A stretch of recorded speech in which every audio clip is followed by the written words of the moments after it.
Welcome to the 98% podcast, where we hear real stories from real people. And I'm here with Nate and Adam Otto. So, hey, tell us a little bit about yourself. Go ahead and go first, bro. All right. Well, I'm Adam. I guess I don't know. There's not a whole lot about me. Father of three, oldest of five, Nathan being the closest brother. Without getting too much into everything that we're going to answer in the podcast, that's me at a high level. Sweet. What about you, Nate? He's the older brother, so he gets seniority.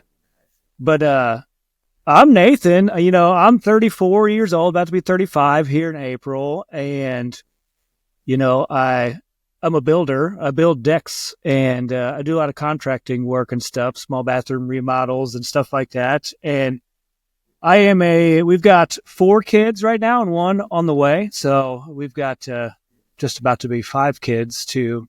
So between the two of us, we got 8 grandkids, and, it's keeps the grandparents really busy. But other than that, like Adam said, there's things that we're going to answer here. You're going to learn a lot about us, I'm sure. And the best thing that everybody should know, we talked about this a little bit, Ricky, is Adam's 10 months and 30 days older than me or something like that. May So, 6th. Yep. We're most Irish important twins. thing- most important thing for the lady listeners, I am single. So not planning on having more kids either. So that, if that's your type, then Well, you don't want to talk to the boys too, just the ladies? just the ladies on that one. Dude, I had a feeling it was going to go there. I love that. I'm so glad you used this platform to help your singleness. I'm not on the dating app, so I got to do it here on the podcast. There we go. Hey, maybe we got some good listeners out there that are interested, so that'll be good. Perfect. Okay. So, first question. So, how do y'all know me? So you and I were in the same grade. I know you from high school. I came in high school as a freshman. So I think my first memory, or my first, I guess, real experience with you was basketball, or playing in the gym, and we were on Mr. Edwards' freshman team, that Coach Edwards, that we all dreaded because we ran our butts off the entire time. But Yep. and then my other thing that I remember about Ricky is your talent show performances, your heavy metal type of stuff. And I wasn't like a big fan of it back in the day, but I could tolerate yours. Like, I was like, and that was it. And then I enjoyed your heavy metal stuff there. But yeah, basketball and heavy metal is how I knew you. Nice. That sounds about right. That's pretty accurate. Okay. How about you, Nate? I got to be totally honest. I don't really know you. We were acquainted. I was a little bit younger in high school as well, and didn't really become great friends with everybody above me. So I knew of you. I was around you, but, I didn't really ever get to know you. I don't really have any memories with you or anything like that either. I did play basketball, but I don't even remember playing basketball with you guys. I mean, were you playing basketball all 4 years in high school, or am I? No, I played freshman and sophomore year, and that's it. That must be why I don't remember. I wasn't good enough to play varsity basketball, before that age anyway. So, You guys overlap in track? maybe. Did you do track, Nate? Yeah, I did. I only did it my freshman year though. I competed my freshman year and then quit kind of in the middle of the sophomore season, I think is what it was, or something like that. And I was a jumper. I did all the high jumps and long jumps and stuff like that. See, I feel like we would have crossed paths then. We would have, because I did jumping events and hurdles.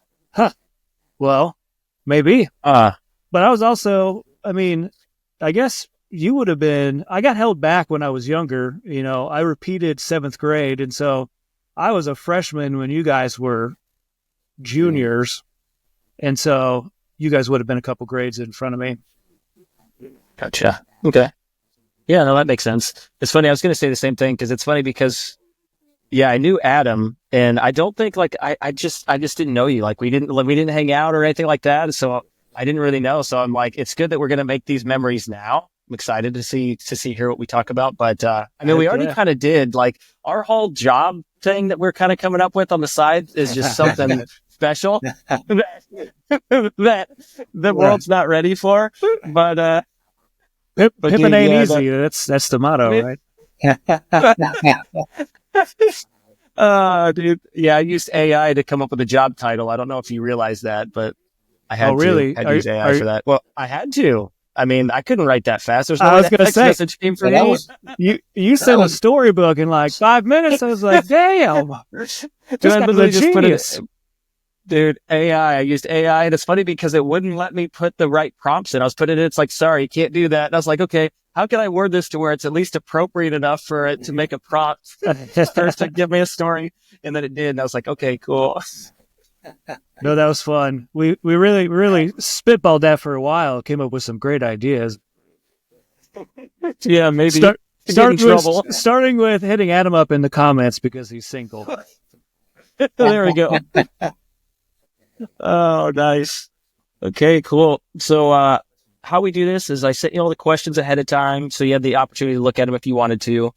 We're just going to go through, and the goal is for you guys to share your story, and for the audience to hopefully connect with what y'all bring. So, we'll start at the beginning. So, what was growing up like for you? so for me, I would say growing up was pretty normal. I mean, it was Nathan and I mean, obviously we got in a lot of trouble because we were the same age. So you literally had your best friend running around, and times were a lot easier back then. So mom would just say, hey, go outside. It's the Getting the summertime. walls of Jericho in the furniture store. Just Yeah, running them around playing hide and seek, tag, and you were able to ride your bikes anywhere you wanted at that time. And so I think yeah, that was the best part. We actually had freedom. We could roam the neighborhoods. We grew up in the suburbs of St. Louis when we were younger, and so we were in larger subdivisions, tons of friends, and so we would just get on our bikes and be gone all day. yeah, there was in one of them, it was a new development as well. So, I mean, you would just go riding through empty homes on your bike, picking up the nail strips and throwing them at each other like ninja stars and building ramps off of everything. Oh yeah. Oh yeah. Yeah, it was a great time, and there was always kids around. So like we had 13 plus kids around from different ages, that all used to hang out and play football, basketball. Then we were always playing a sport. Then the trampoline came around, and that's what we all spent hours doing every day. And yeah, I mean, I think we lived a pretty typical, normal life, I would say, growing up in the early 2000s. Basketball cards were life, Pokemon type of thing. We did go to a Catholic school going all the way up until high school when we moved from St. Louis, or was Indy at that time, wasn't it? Mm-hmm. Yeah. Indy to the lake. And then obviously there wasn't a Catholic school at the lake, so we had to go to Osage. Which there's no complaints about Osage. No. Osage is a great school, a lot of fun, lots No, of good not at memories all. there. A fun fact, though, which I'm sure you don't know, Ricky, though, was actually soccer was my best sport growing up. So I was good at basketball. It was my favorite, but soccer was my best sport. So then when we moved to the lake, there wasn't a soccer team. So I had to quit that right then and there, and basketball became everything then. So Growing up in the city too, we had indoor soccer. That was oh a yeah, lot. That was a ton of fun. that's still my favorite. Dad and I talked about that in Vegas this last weekend. Dang, that's crazy. It's funny. I thought that was, and didn't they get soccer like the year after we A graduated? year after or 2 years after, yeah, like soccer and Yeah, they wrestling. got soccer and wrestling, and I was like, I would have totally done wrestling. So like, I'm so bummed about that. Yeah, it's funny looking back at some of like, I mean, I guess the school is kind of big, but it's relatively small compared to a lot of schools like out in St. Louis, who have every sport, every team, and like your graduating class is 600, and like we were happy. I think we had 135, and we were the largest class in Osage history. But you missed out on some of this stuff. Like I would have loved to play lacrosse, but we went to a lot of smaller schools and nobody ever had a lacrosse team. And then obviously soccer and basketball were my two. But Yeah. So what got you? So then moving here, moving to the lake, essentially, that's what got you into basketball? no, I mean, I was always into basketball. Yeah, we played basketball. Okay, before, gotcha. Okay. too. We were, We were like 4-sport athletes. We were playing basketball, baseball, soccer, hand hockey in the basement on our knees, shuffling around. You ever played hand hockey before?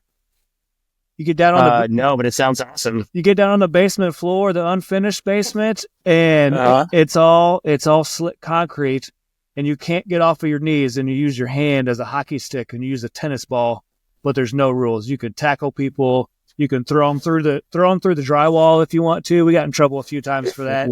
yeah.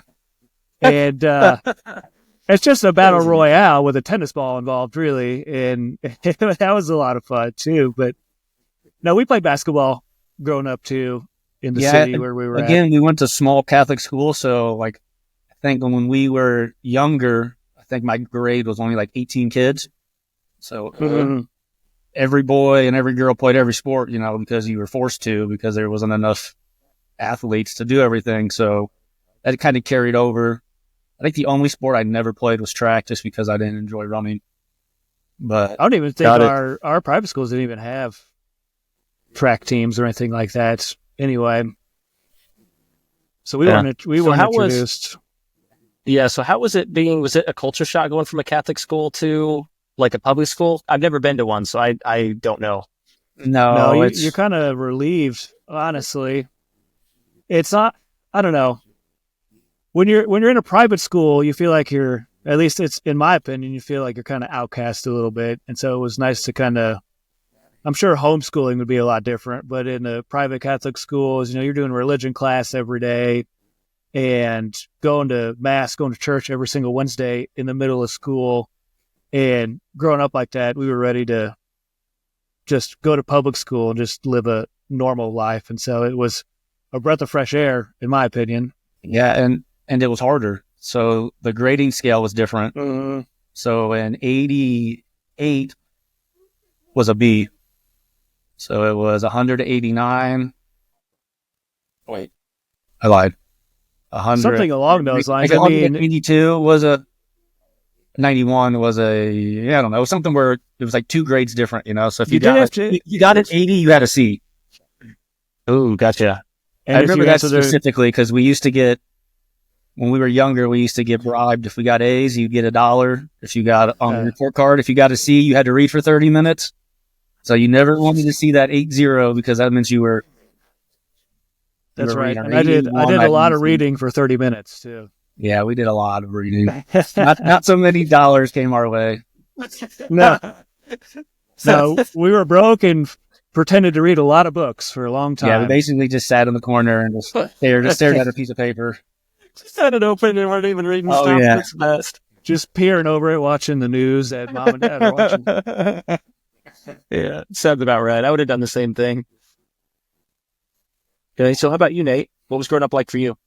We kind of just described it a little bit, but yeah, we grew up in St. Louis for a little while, and we did move to Indianapolis outside a suburb called Greenwood, Indiana, and after that we moved here. And so suburb life, it was super normal. We had just normal suburb lifestyle, and once we moved here, the biggest difference was moving here and being off in the woods somewhere with no neighbors and really no kids to play. We were on our own, and we want to hop on our bike and go do stuff. We lived down by the Village Marina, if you remember where that was, and that was like the only place to go. And what does a 13-year-old need to do at the Village Marina besides go swimming or something like that, And so, other than that, that was the easy part, I guess. Growing up in the suburbs, we did have a little bit of, I don't know what you would call it. We grew up in a little bit of a broken family, and, until we were about 6, 7 years old, I think, Adam, you could correct me. We were just living with single mom, and Tony, our dad, now adopted us when we were, kindergarten, first grade or something like that after they met I and, think it was second grade. I married. was thinking about that. I think And I was second and you were first.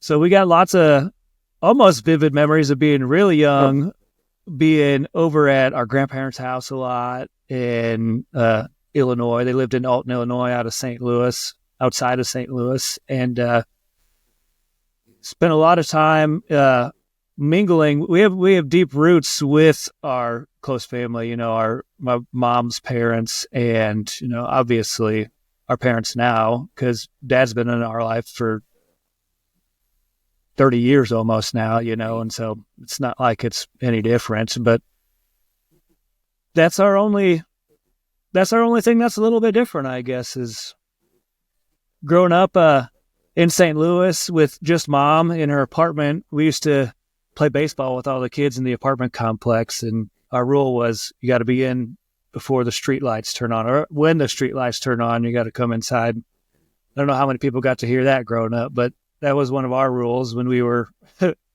probably 8 or 9 years old or something like that. Not even. We would have been younger, huh? And we were younger, and I remember that one had a lot of kids. There was like 30 of us kids in that area. So baseball games were like super difficult because you had nowhere to hit the ball because there were so many kids. Yeah, 30 kids on the baseball diamond, and every time you hit it, somebody catches it.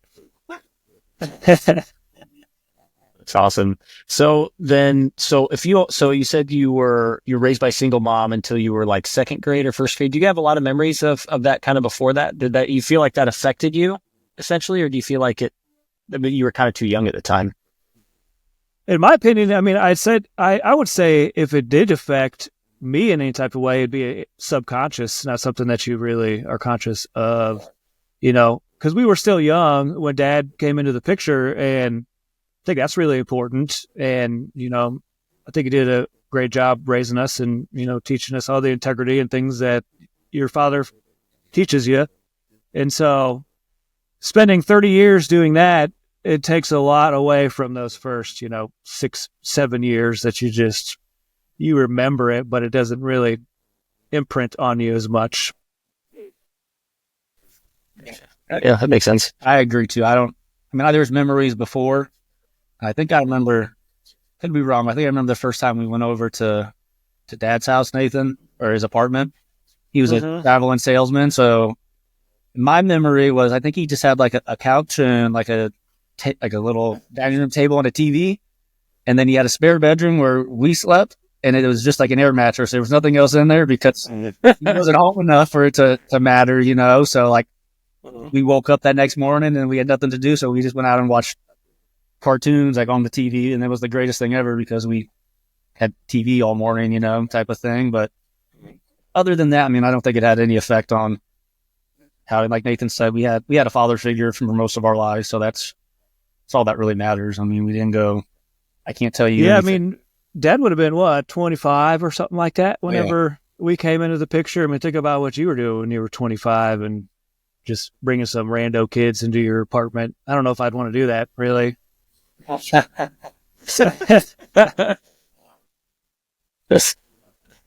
Nice. Okay, so to go back to something else you're talking about, so you did a lot of sports kind of growing up, you did a lot of biking, things like that in the neighborhood. Do you feel like that's something that's missing right now from society? Yes. So Nathan's kids live in the wilderness, kind of like we did there at the lake. But so I'm based out of Dayton, Ohio now, and there's no so at my kid's mom's house, we built a fence around the yard because we don't want them out in the neighborhood. And my kids are 5 and 4. So, they're still too young to go out and play. But even then, you don't feel comfortable letting your kids just roam the neighborhood and do whatever you want, So they're playing with each other in a fenced area all the time. Nobody's out. From time to time, you get the kids that all ride their bikes together, 3 or 4 of them in that neighborhood. But it's not at all I remember waking up every morning and being like, hey, can we go call such and such to see what they're doing and play? And there's not that anymore. It's the kids even. So in the neighborhood, everybody has Ring cameras too, so I mean, we used to be able to ding dong ditch and do all this other stuff.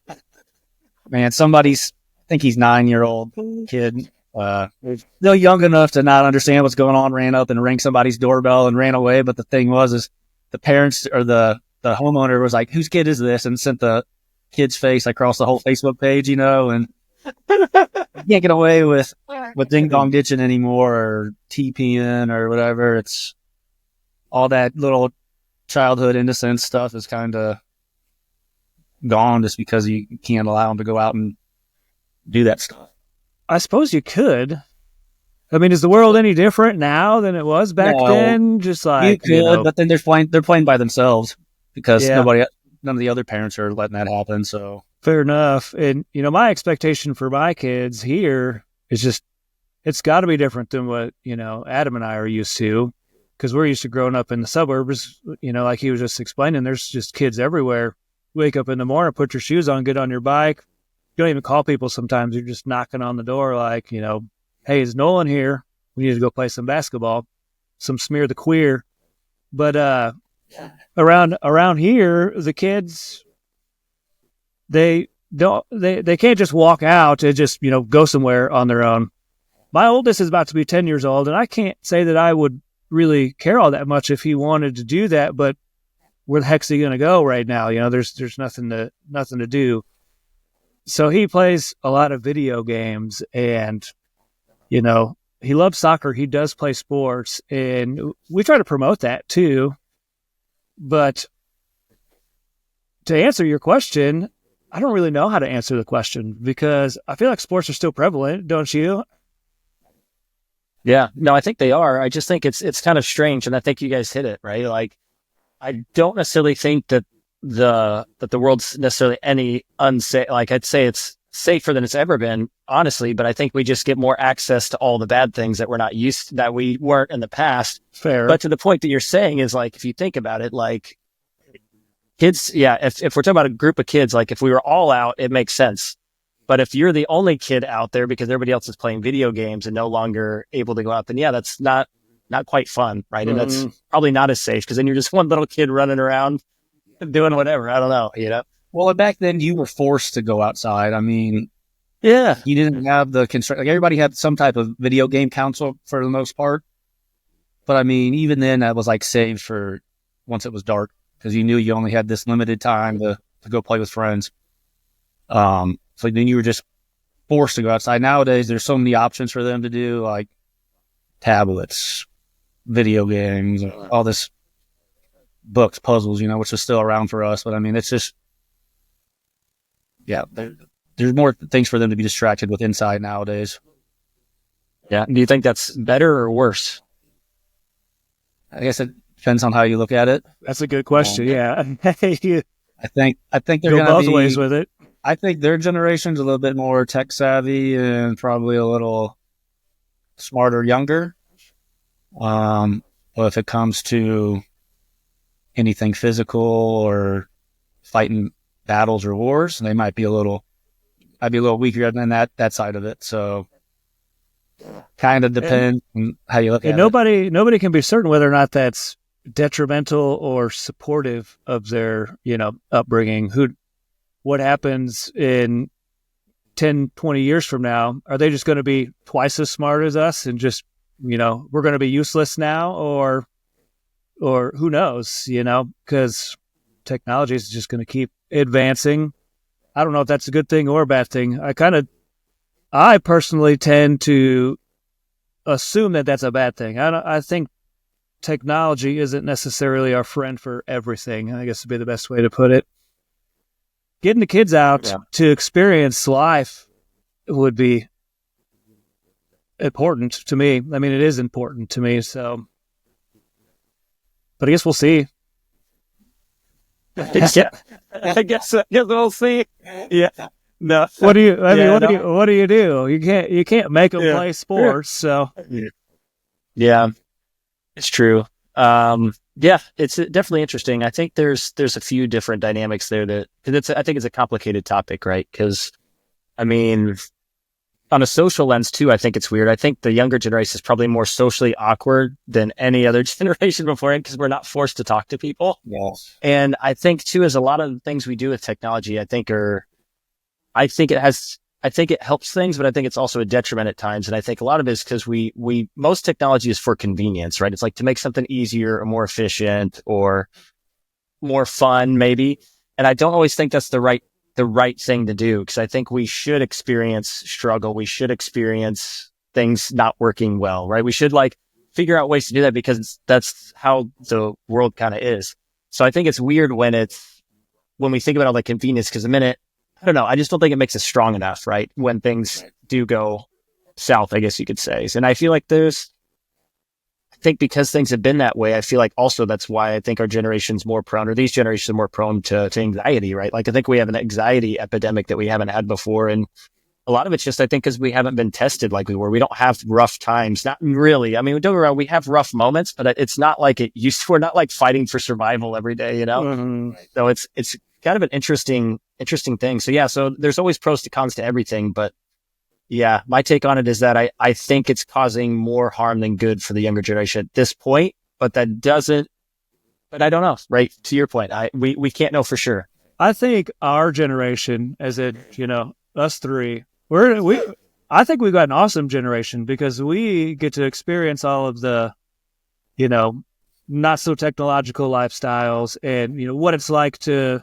actually go out and play and find something to do and figure out how to build a beaver dam in the stream just because you want to. And we also get this technological lifestyle because we grew up with cell phones. We got cell phones when we were 16 years old. Now they get them a little bit earlier, and they were just little Nokia flip phones, but we got to experience the advance in technology basically into what it is today. I do agree with you with the whole anxiety thing. I don't know if being antisocial would be exactly, why they're so anxious about stuff. But, I think a lot of that's got to do with maybe some of the pharmaceutical industries and, the things that get pushed a little heavier now than they did when we were kids too. So that's just my opinion. Now I agree. Now we're getting deep. Exactly. No, hey, dude. Hey, you're not wrong though, right? There's a lot of aspects to that. We're gonna start getting canceled if we keep going. Yeah, we're gonna dig a deep hole. We're gonna bring down the pharmaceutical industry right now. Yeah, we're going for it. Let's do it. No, yeah, it's interesting. But yeah, for sure. So, so we'll go to the next question. So, what's the biggest struggle that you made it through? For me, it would be, separating from my kid's mom. Trying to figure out that first couple of months on how you go a day without seeing your children, and then how you make it 2 days and 3 days, it's difficult trying to wrap your mind around that to begin with. Like, this is better for them, but I miss seeing you every single day and making that kind of figuring out that path. That dynamic is a hard one to grasp. I said that dynamic's a hard one to... easy. Like, even now, like, there's times where I find, like, I'm going to bed and I'm, like, grabbing, like, one of their stuffed animals or something that they normally sleep with just because I'm, like, missing them more than normal. It's never easy, but, just trying to figure out that path of, all right, it's not going to be as bad as my mind says it's going to be. It's still terrible, but yeah, getting over that has been the answer for me, I guess. The hardest thing I've had to go through. Yeah. So how long have you been separated? 3 years now.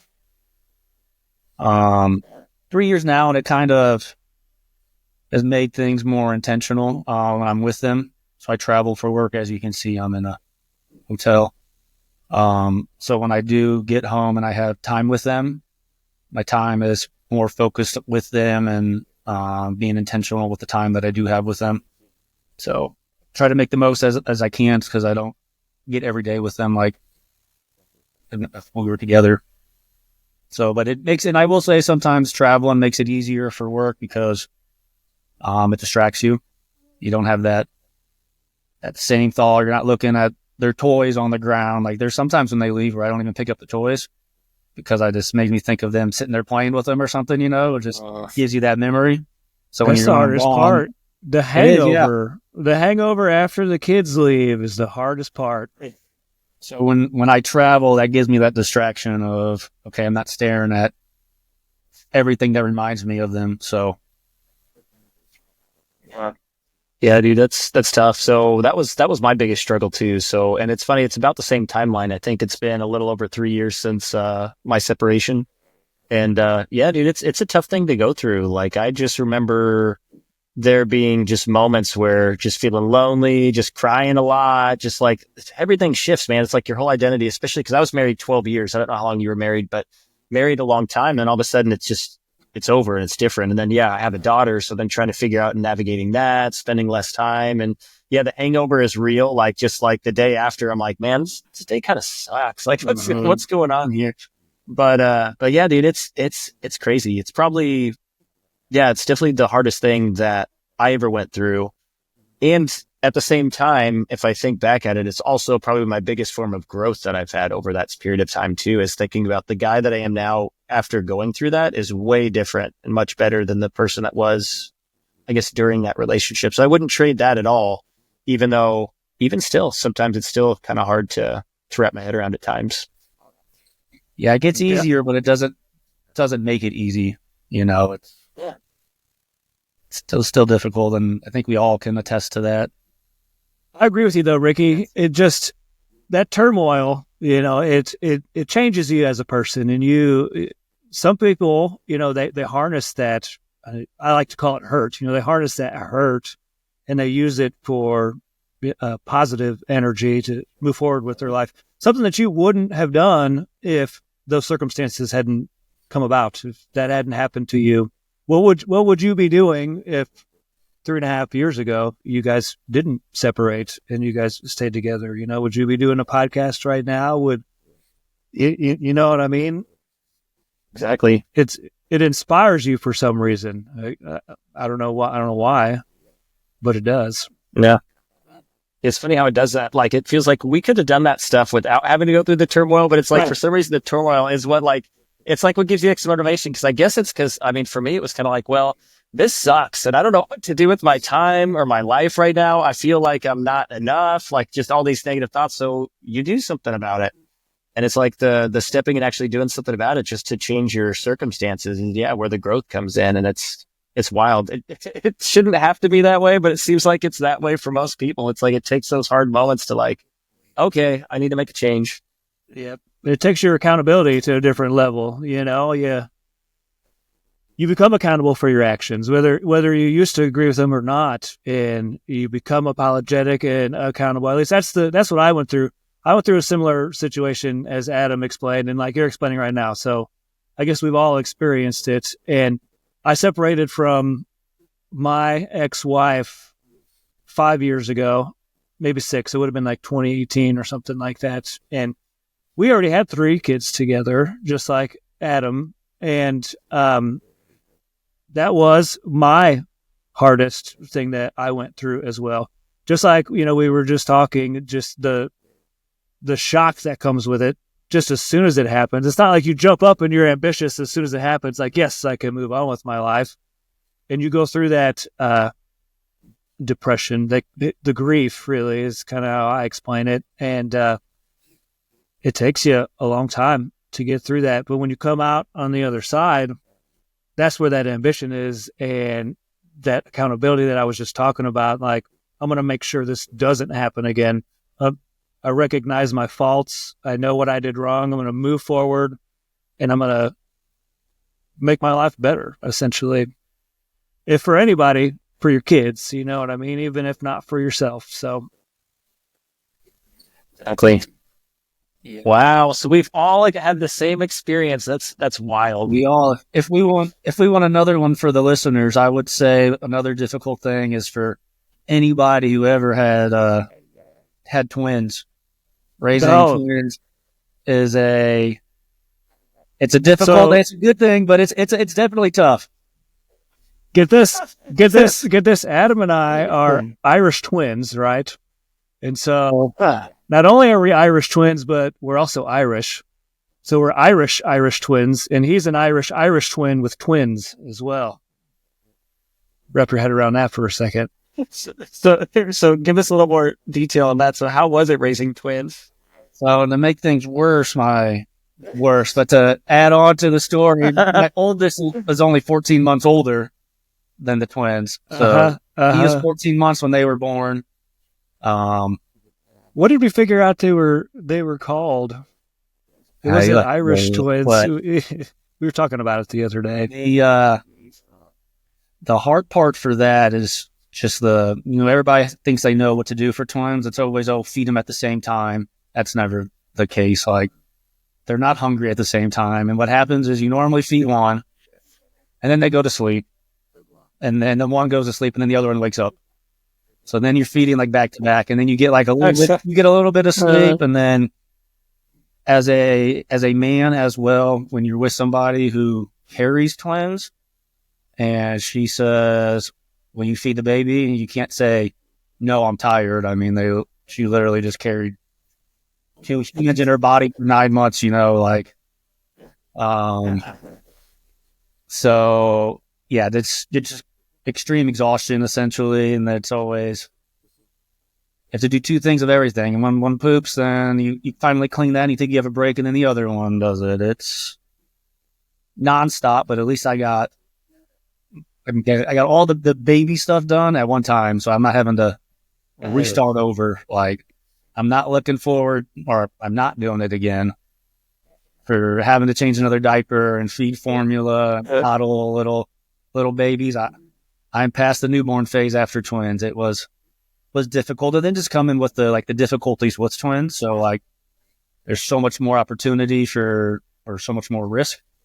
And nowadays they recommend you do a C-section with twins, just due to if something happens with the first one taking longer to come out naturally, then it doesn't harm the second baby.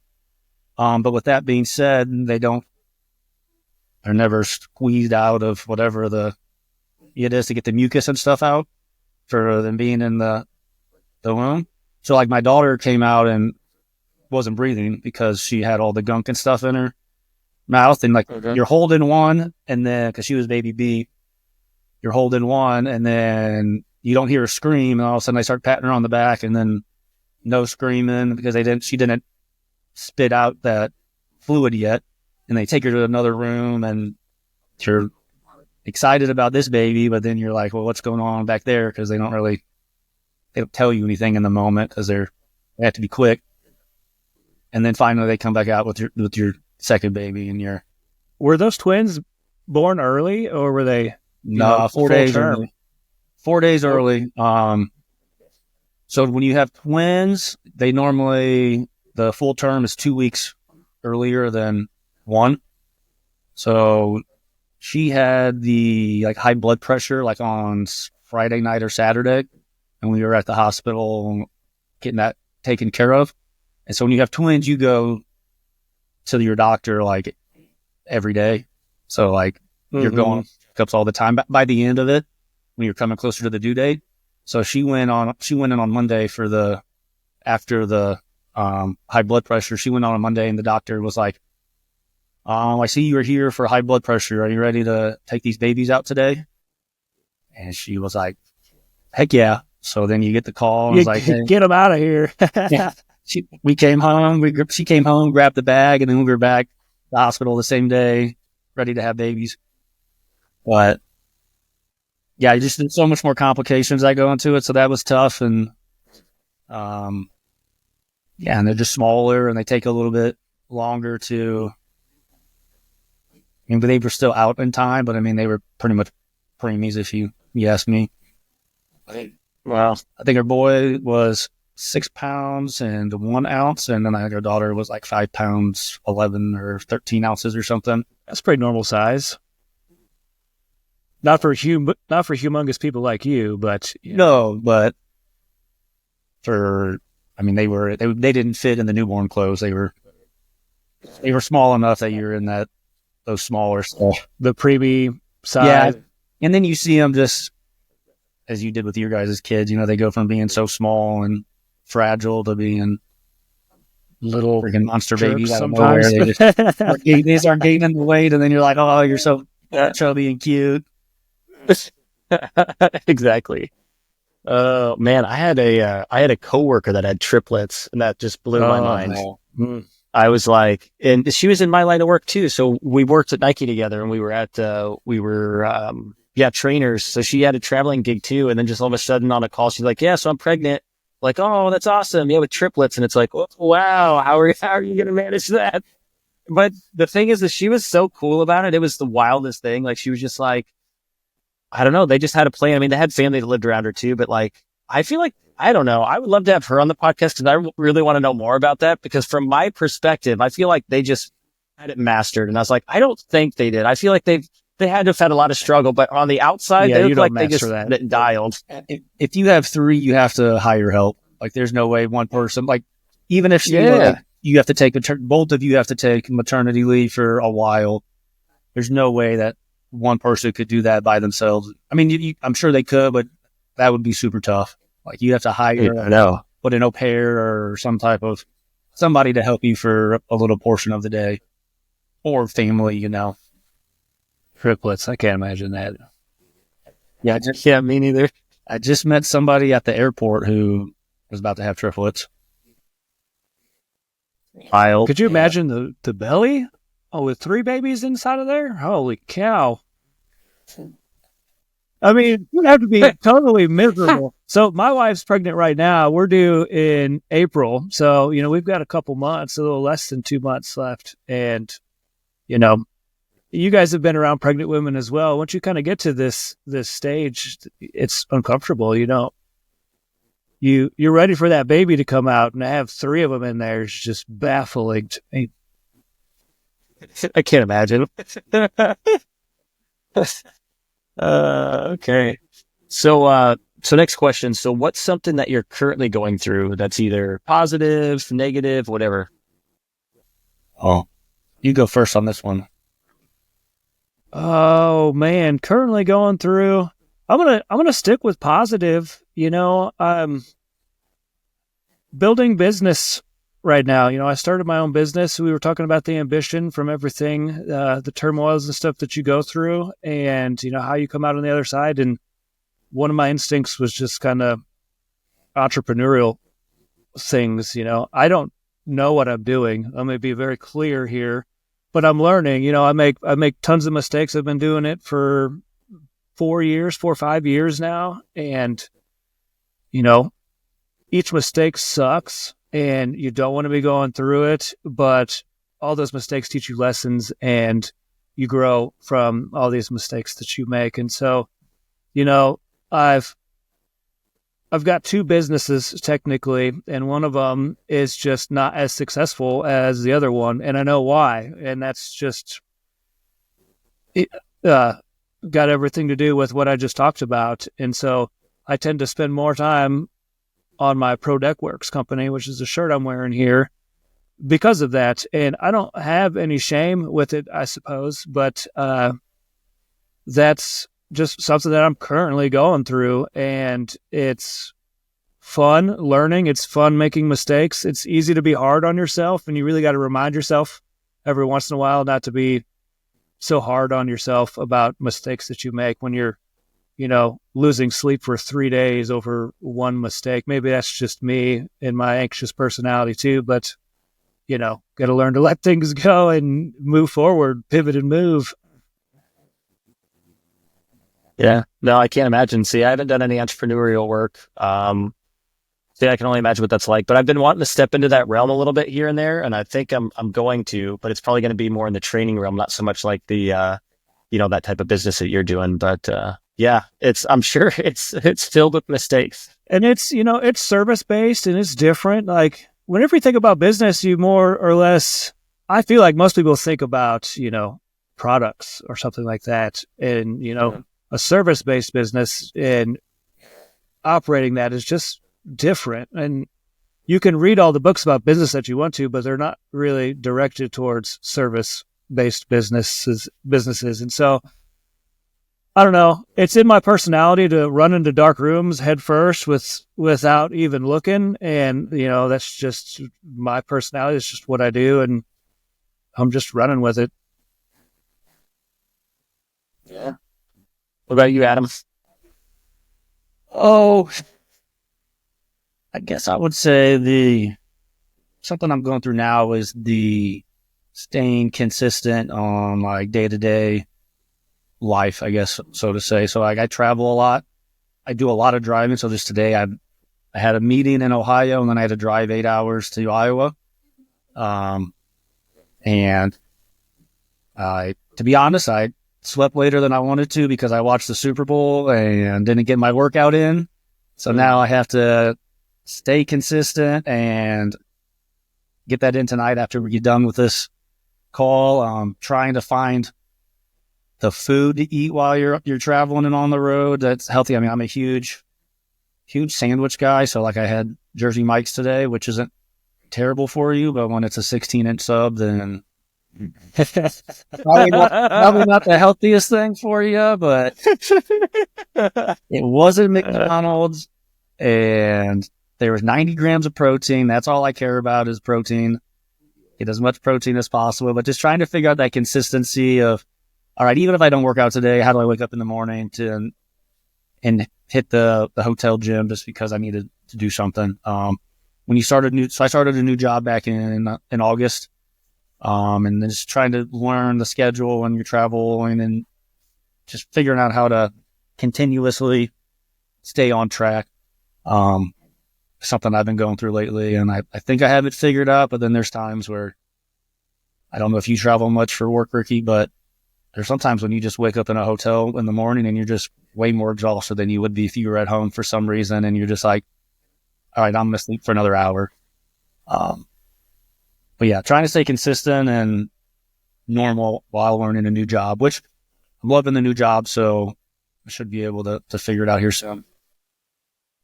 It's good. And that's a real thing though, because I don't travel much for work now, but yeah, when I worked with Nike, I traveled a ton, and it was the same thing, like trying to stay consistent. But I started getting back in the gym after the divorce, so that was like what got me pumped and motivated. And I made an agreement with myself, like I am gonna work out at least 5 times a week, non-negotiable, right? So, and it's funny how like when you do that, you find ways to make things work.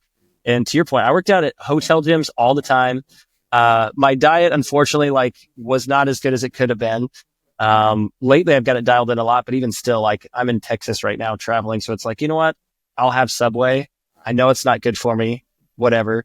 It is what it is. But I know like a cheat meal here and there is not a big deal. As long as like most of the time I'm consistent about, eating homemade chicken breast, steak, broccoli, like just eating, whatever. And, and that helps. So, but yeah, it is kind of tough, especially when you have a gig like that where you travel. And then I had to switch my whole routine when I started this new job, because it's like, oh, now I wake up earlier. Now I got to go to work, or now I got to go to the gym before work, which is, getting up extra early. And it's just, it's just something you figure out, which is weird.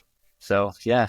Yeah. And when you travel, sometimes you just have to do what you have to. I mean, like I'm driving through Iowa. They don't have a Chipotle on every corner. Like if I'm in Chicago, so if the only thing around, literally, sometimes I'll drive 2 hours just looking for something healthy to eat. And then, there's that gas waste or that gas station Subway. And you're like, okay, I'm stopping because it's 3 p.m. I haven't had lunch yet. Like I need to get something in me. And I've also done it to where it's like, okay, I'll go get 2 big like meat sticks or something. And then a protein shake and a protein bar. Just again, protein's all I care about. So I'll just go spend $15 on random protein products in the gas station. But yeah, I also find myself, so we have to use I'm a Hilton member for traveling, so I only stay in Hiltons.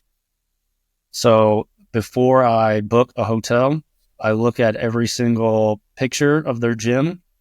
And if they don't have dumbbells up to 75, then I will not stay there. Yes. That was going to be my next comment. When you're as big as all of us, you can't do 50-pound dumbbells. You're looking for something a little bit more than that. I mean, so if I have to, I mean, if they're like, again, if you're in I go to small towns in Iowa and there's only one hotel an hour away, then of course you're stuck with the 50s. But well, you're in Iowa, you go throw hay bales and stuff like that, right? yeah, if I have options, Go though, wrestle big. always look for the one that goes up to 75s on dumbbells. Yes. Yeah. See, I always, most of the places I stayed, I think only went to 50 for the most part too. So I would just be like, okay, well, I'm going to skip chest day today and I'll do chest when I get back. Yeah. So I'm going to do shoulder day because I'm like 50s are fine for shoulders. But I just switch it up. I try to be strategic because I don't like doing all that extra research of like, hold on, let me look up the gym credentials real quick. So it's not as bad as you would think. And because you got to think too. I mean, unless I'm in Chicago or somewhere huge, which there's a lot of work in Chicago, but there's only 4 or 5 options, and there's normally at least one that's got the 75s. But that's definitely on my list of to do when traveling. Is I have to see the gym. I could care less what the room looks like. I just need to see what your fitness center looks like, and that's how I choose where I stay. That's another thing we've all got in common is fitness, weightlifting. Yeah. Exactly. I'm working out after this podcast too, so we have that in common, Adam. I'm normally a morning guy, so it's me too. I'm struggling I need, this is bad, but I need caffeine or pre-workout to do anything. So I'm about to take a shot of pre-workout before I go work out, and I'll probably be up until midnight, and then I expect to wake up again. That's why you don't sleep as well in the hotel right there. Yeah, I expect to wake up at 4 a.m. to work out again before I run my calls. But no, I unapologetically am a pre-workout user. I don't think I could ever stop. Although Nathan and I were talking the other day, I might look into making my own just so I can get rid of some of the fillers and some of the other stuff that they put in any of these supplements, because none of this stuff is FDA approved, which I don't know how much you actually believe in the FDA, but I mean, they don't have to be tested or they don't have to be tested or anything. So, I mean, who knows what we're putting in our bodies when it comes to supplements. Give the FDA enough money, they'll prove whatever you want them to. Not anymore though, right? Yeah, no, not anymore. I was actually just at a meeting today where there's an FDA guy doing an audit, and he literally opened up the conversation as we're standing in the lobby and was like, I don't know if I'm going to have a job next week, but I'm still here to do your audit. So it sounded like that would suck if he fails on the last audit that guy ever does. Well, apparently they gave every FDA agent a huge buyout proposal, to move to get rid of it. Yeah, from what I've told. The old Doji, what is it? Department of Government Efficiency. Is that who's up to that? No clue. I just heard about it, so I just shared it. That's what I do. I hear information. I don't do any research, and then just say it out loud and then repeat it. Love it. That's funny. That's why I tell everything to Nathan, because I know he's going to look it up. So yeah, gets me going. Just like when we were kids. One time he sat on my face while we were wrestling, and he broke my glasses and somehow convinced my mom that I was the one that broke the glasses, and I got grounded for like 2 weeks because I broke my glasses, and I still haven't let him down. I mean, I'm going to hold that against him probably our whole life. Yeah, that's probably an accident. Love it. Oh, nice. Okay. So next question. So who is someone that's changed your life that doesn't know it?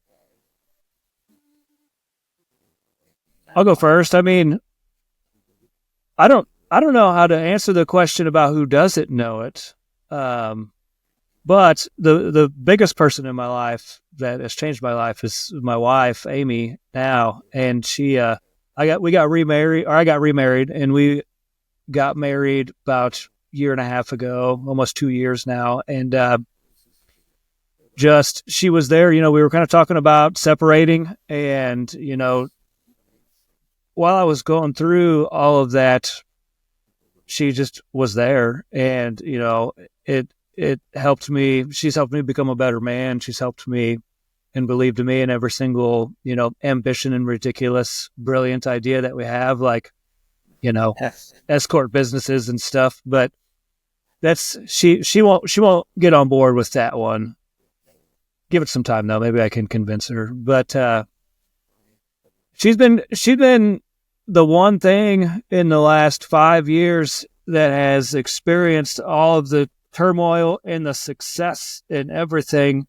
And if it wasn't for her, I don't really know where I'd be or what I'd be doing. And she may not know it, but I think she does. I think she knows that. That's sweet.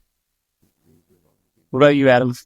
I'm gonna take the easy answer, and that's just gonna be my kids at this point. Once they came along, they started giving you more structure, more reason to wake up in the morning and be your best self.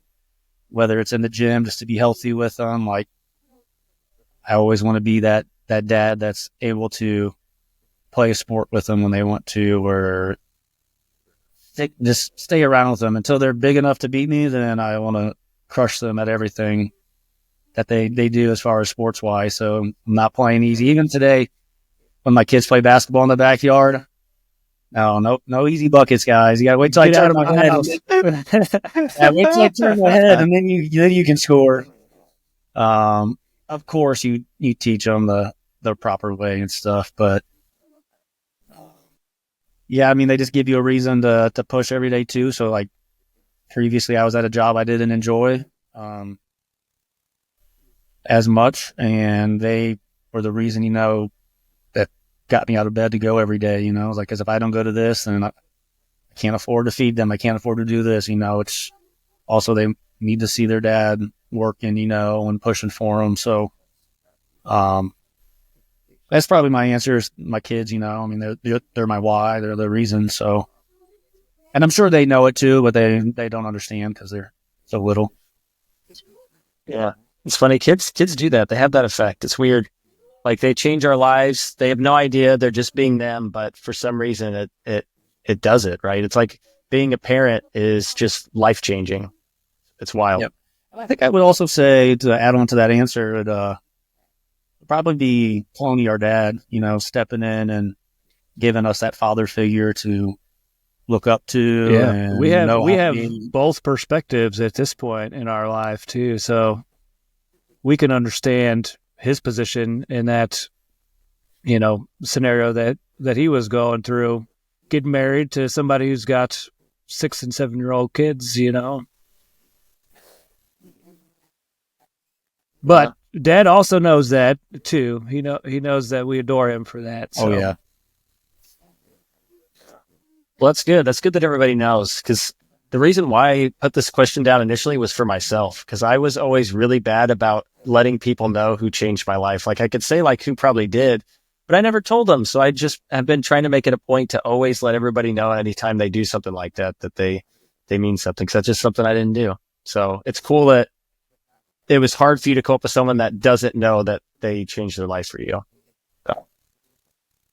Yeah, I think I have a okay. So next, I think I have a habit too. Oh, what's that? I think I have a habit too, like you, to kind of keep things to myself, and maybe they don't know, and I just assume they know, type of thing. So that's a good point moving forward, to let them know instead of just assuming that they know. Yep. Little justification. There we go. Okay, so next question. So what's a skill or talent that you could share with us? You're up, big bro. No, man. How to eat a 16-inch sub in one eating. One sitting. That's actually not the biggest sandwich I've eaten either. So, funny story. This is a tangent, but I went to, I don't know if you've ever been to Which Wich. But it's a sandwich place, and I went 5 minutes before closing. So I knew the person was mad at me, and they, normally they pull out the giant loaf of bread and then they cut off a foot or whatever. So I ordered my sandwich at a foot long, and then they pulled out that entire loaf of bread, and I was like, "Oh, is that how big the sandwich is?" And they go, "No," and started laughing. And then he cut off the end, and then he looked up and goes, "Well, if you want it to be, it can." And I was like, "I'm not going to pay any extra than a foot long." And he was like, "Yeah, we're closing. I don't care." So I got the biggest sandwich possible, all the meats, all that. I took it home, sat down to eat it, measured it with a tape measure. It was 27 inches. And I forced myself to sit there and eat that entire thing in one sitting. So if you want to learn how to eat a lot of food in one sitting, I even called him and told him, "Hey, I ate that entire sandwich." And we talked for like 3 minutes, but, How big was the sandwich? Like a 2-footer or a 3-foot? Yeah. It was 27 inches. Oh man. And nice. Well, that's what happens. I mean, when you guys both work out, like, you eat more after your workout because you just burn through all those calories. And I'm a big proponent, and I've done this for years actually, is intermittent fasting. Mm-hmm. So I eat 2 meals a day. I get somewhere between 300 to 350 grams of protein in 2 meals. So that's just, I eat 2 giant meals daily. That's all I do is eat huge meals. And that's how I've done it for 7 years, because I've found that's what works best for my body. So I guess that too, if you want to figure out how to cram all your protein into 2 meals, to eat a 27-inch sandwich. 27-inch sandwich. There's secrets to it, like not the sandwich, but getting protein. That one he just powers through. Yep, you don't want to have a leftover sandwich. They suck leftovers. No, I don't do leftovers either. I don't do leftovers, so if it's in front of me, I have to eat it. That's mentally just how I am. Thinking about it, growing up, you used to do all the food challenges at any of the restaurants and stuff that we were at too. Once you were of teenage age and stuff, didn't you? I still do. If I eat a 1-pound hamburger, I laugh because I know I'm getting a free hamburger or like a $15 gift card. Because have you ever seen a 1-pound hamburger? That takes like 5 minutes for me. That's just. I had my wife. We were grilling. Adam, I took your advice about searching for bison meat, and we found bison meat at the grocery store. And I had Amy preparing the meat while I was starting to grill up. And I was like, "Take this 1 pound and just make 1 patty with it." And I came inside, and it was the size of a pizza. I'm like, "I can't eat all this. Are you kidding me?" So I split it in half and made 2 half-pound patties. But it's imagining eating that whole pound of meat, just couldn't do that. Wouldn't be able to. How many grams? Yeah, I just don't do that. Sorry, go. I was going to say, how many grams of protein are in a pound of beef or bison or something like that? Anybody know? Bison's more. Is it? Yeah. Beef's probably somewhere between 100, 120, depending on how much fat to. Nathan's doing his research. He's Googling it. Dude, I do the same thing. Google. Pound of bison, 115 grams of protein. Yeah, it's leaner. So I probably ate like 75 grams that night just in the meat. That's just so much. Well, that's what you want to do. I mean, when you're working out, and I learned this from you, Adam, too, right? You're wanting to eat your body weight in grams of protein, correct? And so, if not exceedingly more than that. And so, figuring out ways to cram 200 grams of protein in your body gets interesting sometimes. 200 grams at the very least. Yeah, you gotta. So what are your thoughts on how much you intake at a time? Because I know there's like debate on there of like your body only intakes, they say 30 to maybe 40 grams at a time. Do you believe that? No. What are your thoughts? There are studies out there that debunk that. That's just like saying that salt's terrible for you. I mean, your body naturally. Oh yeah. Your body will naturally get rid of what is of excess. But I think your body can handle as much as you put into. I mean, obviously there's always going to be that tipping point. So maybe I am wasting 20 grams of protein per meal, because I'll do a pound, but I'll do a pound of chicken and a pound of beef essentially in a day. That's how I hit it. So I'll eat 3 to 4 eggs with a pound of some type of meat. And then for dinner, I'll have a pound of chicken and rice grilled. And well, you got to think about it too. Like if you're doing high intensity training, you're burning through a lot as well. And so, correct. I mean, that's the point of it, right? There's reasons why these people in the past, these bodybuilders, these fitness influencers, they eat the amount of protein they do. Like I was just watching, I know this is an extreme because nobody looks this big, but or is normally this big, but like Jay Cutler, he'd have 6 meals, and each meal he'd have at least a pound of chicken or a pound of hamburger or something, you know? So if they're doing it and it's working, I mean, it's going to work for the average person. It just is hard for normal people to eat a pound of meat, you know? Yeah. He was also on some good gear. Well, yeah, that too, but because a lot of that stuff, I mean, from hearing about it, I mean, some of that stuff you can eat whatever you want and you just still lose weight, right? You still stay cut and lean. Yeah, but not at that level. I mean, you're probably right. Not at the Olympia level, you know, like that he was at. But no, I think, and I know for a fact that it works. I mean, I might be wasting some protein. But I mean, eating 100 grams of protein in one sitting, I don't think is. I think your body can handle it. And if you're not, maybe you don't not burning it. If you're not burning it, like. I'll go first. If you're not burning it, like if you're just, you know, a normal person that doesn't, you know, train as intensely as we all do, then yeah, you're probably just going to digest it and, you know, spew it all out. You're not using that protein for any reason. So if you're working out twice a day, if you're doing 2 splits, at least, you know, you're burning through quite a bit. You're metabolizing a lot.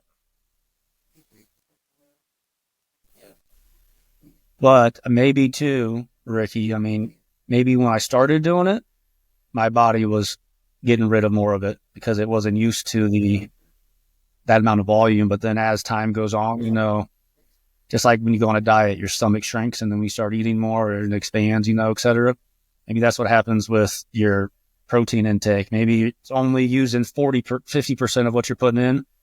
And then as time goes on, as you're putting more and more in it consistently, then it's absorbing more and using it. Yeah, I can see that. I mean, our bodies tend to adapt to stuff like that. I mean, there's a lot of different diets that people do like that, like these basic diets or whatever, where I eat the same thing every single day, so my body gets used to it and digests it easier. Like there's a lot of people that do things like that too. So yeah, it's just what's that? As I say, look at the huge carnivore diet fad right now. I mean, that's essentially all it is protein. Mm-hmm. You're getting more protein than you've ever gotten in your life because it's all meat and cheese, you know, or butter. Yeah, not any of the other garbage too. Exactly. There's not as complicated as people want to make it. It's like, that's why I only care about protein. Is like, as long as you get whatever your goal is, everything else is fine. Because you want to gain muscle, it takes protein. You want to lose fat or lose weight, it takes protein. That is the for everything. I agree. I don't disagree. I just like asking that question because food studies are all over the place. Like anytime I look at anything, and there's way too many variables, I feel like, for most people to actually have a successful food study. Like we don't take into account people's environment, their stress levels, which we know stress impacts the body huge. So if you have people you're going to study with that, you have some people that are stressed, some people that aren't, it's like how are you going to get good data in that? You're not. Mm-hmm. So it's food studies are super strange, and you don't take into account typically like what else are people eating? Like when they did the old egg study where they're having like people eat eggs, but you're like, wait, but you didn't monitor the rest of the food they ate. So they could be eating donuts, but you had one egg and you were testing it based on eating an egg, if that was good or not. Like it makes no sense, you know? And you're going to find enough about one way or the other way. I mean, one thing's good for you, you're going to find it, and one thing's bad for you. That's why I just try it out. If it works for you, keep doing it. If it doesn't, then try the next. Yep. Your body's going to tell you what it wants too. Oh. And when when you're having too much of something, your body's going to tell you too. So, yeah, agreed. Yeah. So, and Nate, did you tell us your skill or talent yet? No, I didn't. I don't know how did we go? I guess from eating a big sandwich, I guess is how we got here. But I'm like, wow, that was a big Adam's tangent. secret talent is eating huge sandwiches, and and I don't know. I guess if it's a skill or talent that people don't know about me, except for people that are close to me, I'm an amateur astronomer. I've got a really big telescope upstairs. It's almost as tall as I am, and I in the warmer months I don't do it when it's cold outside like right now. But people who know me get annoyed with me because I get all nerdy and just start talking about the sky for whatever reason. And so people who are close to me know that about me. But my friend group is pretty small. I keep it small and tight, and so there's not a lot of people that know me that way. So I would say that's my skill. I can't put a 27-inch sandwich down, but I can tell you all about the constellations and the different galaxies and stuff out there. Tell you what, if you've never seen a galaxy with your own eyes on a telescope, I would recommend doing it because it's just literally awesome. Looking at a galaxy that's however many light years away with who knows how many planets on it, whether they got life or anything in there, just like ours, because we live in the Milky Way galaxy, right? And so you're observing another form of life, essentially, that has got to be abundant in some type of way. And it's just awesome. The first time I did it, I was looking through my telescope and my mouth was just open. It was just a jaw-dropping moment. And it was just awesome. Yeah. Well, what's crazy thing about it, too, is that that constellation or that place might not even exist anymore because of how long it takes light to travel to what you're seeing. That blows my mind. It's like, well, we're like looking in the past right now. Correct. It's weird. It's a light year, right? So if that thing's 22 million light years away, you're staring at an image of what happened 22 million years ago. That's crazy. It could be dead by now. It's weird.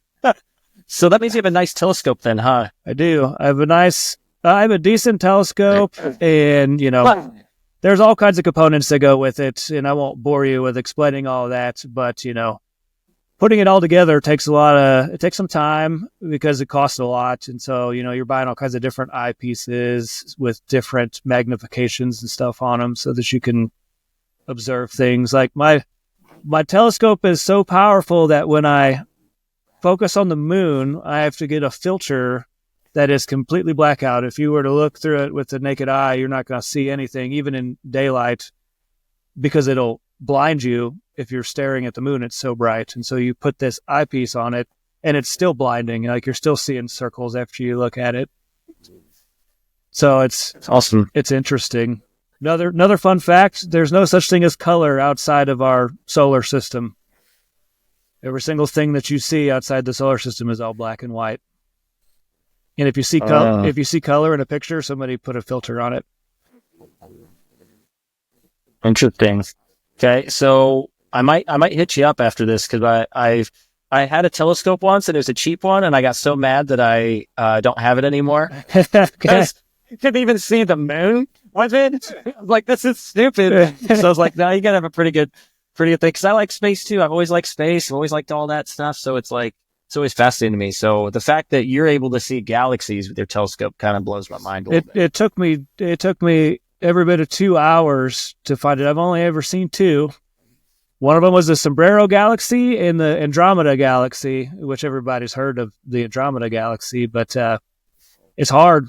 When you're using a manual telescope and you got to guide it yourself, you can buy a $2,500 telescope and let it track things for you, but that's not astronomy, in my opinion. You've got a computer doing all the work for you. And so I've got a Dobsonian telescope, and so I've got to do it all manually. And finding that one specific galaxy it seemed like it was impossible, but I found it. I don't know if I'll ever be able to do it again, though. Yeah. Well, random question for you. What's your favorite movie? Me? Yeah. Forrest Gump. Oh, dang. That's going to be somehow space. Well, I know. I thought you were going to say Interstellar or something like that, because that made me think of Interstellar. I love that movie. It's because I know too much about outer space and deep space objects and and the intricacies that I don't like movies like that because it's not real to me. Yeah. Interstellar is about as close as they've gotten. Is that about right or no? I mean, Interstellar, in my opinion, focuses on I mean, I guess it really makes your brain think, doing all the math between relativity and things along those lines, which again, we're not going to get into that conversation because that'll dig another deep hole. But Interstellar did the best, yes, when it comes to that. But what's the Martian movie where he was up on Mars? What actor was that? Is it called Martian? Was that Matt? I think it was Martian. Was Matt Damon? And it's stuff like that that just really doesn't entertain me in any type of way. And so finding a movie that talks about space that's realistic would entertain me. But that isn't normally movies. That's more like documentaries. And I can't really recommend one single one because I'll sit there and watch 3 hours of documentaries in one sitting. So makes sense. Yeah, wait till you find out that we live on a flat Earth and that space isn't real. Get out of here. Get out of here. I've already fallen off the edge a few times. On our next podcast, that's what we're going to talk about is flat Earth. Flat Earth, yeah. Dude, that's so good. That's so good. Yeah, I'm an amateur astronomer. I like to call myself, and my brother's a flat Earth theorist. How does that work out? Is that true, Adam? Are you really a flat earther? I'm coming around on the theory. Really? Yeah, actually, I was a and birds aren't real either, right? No,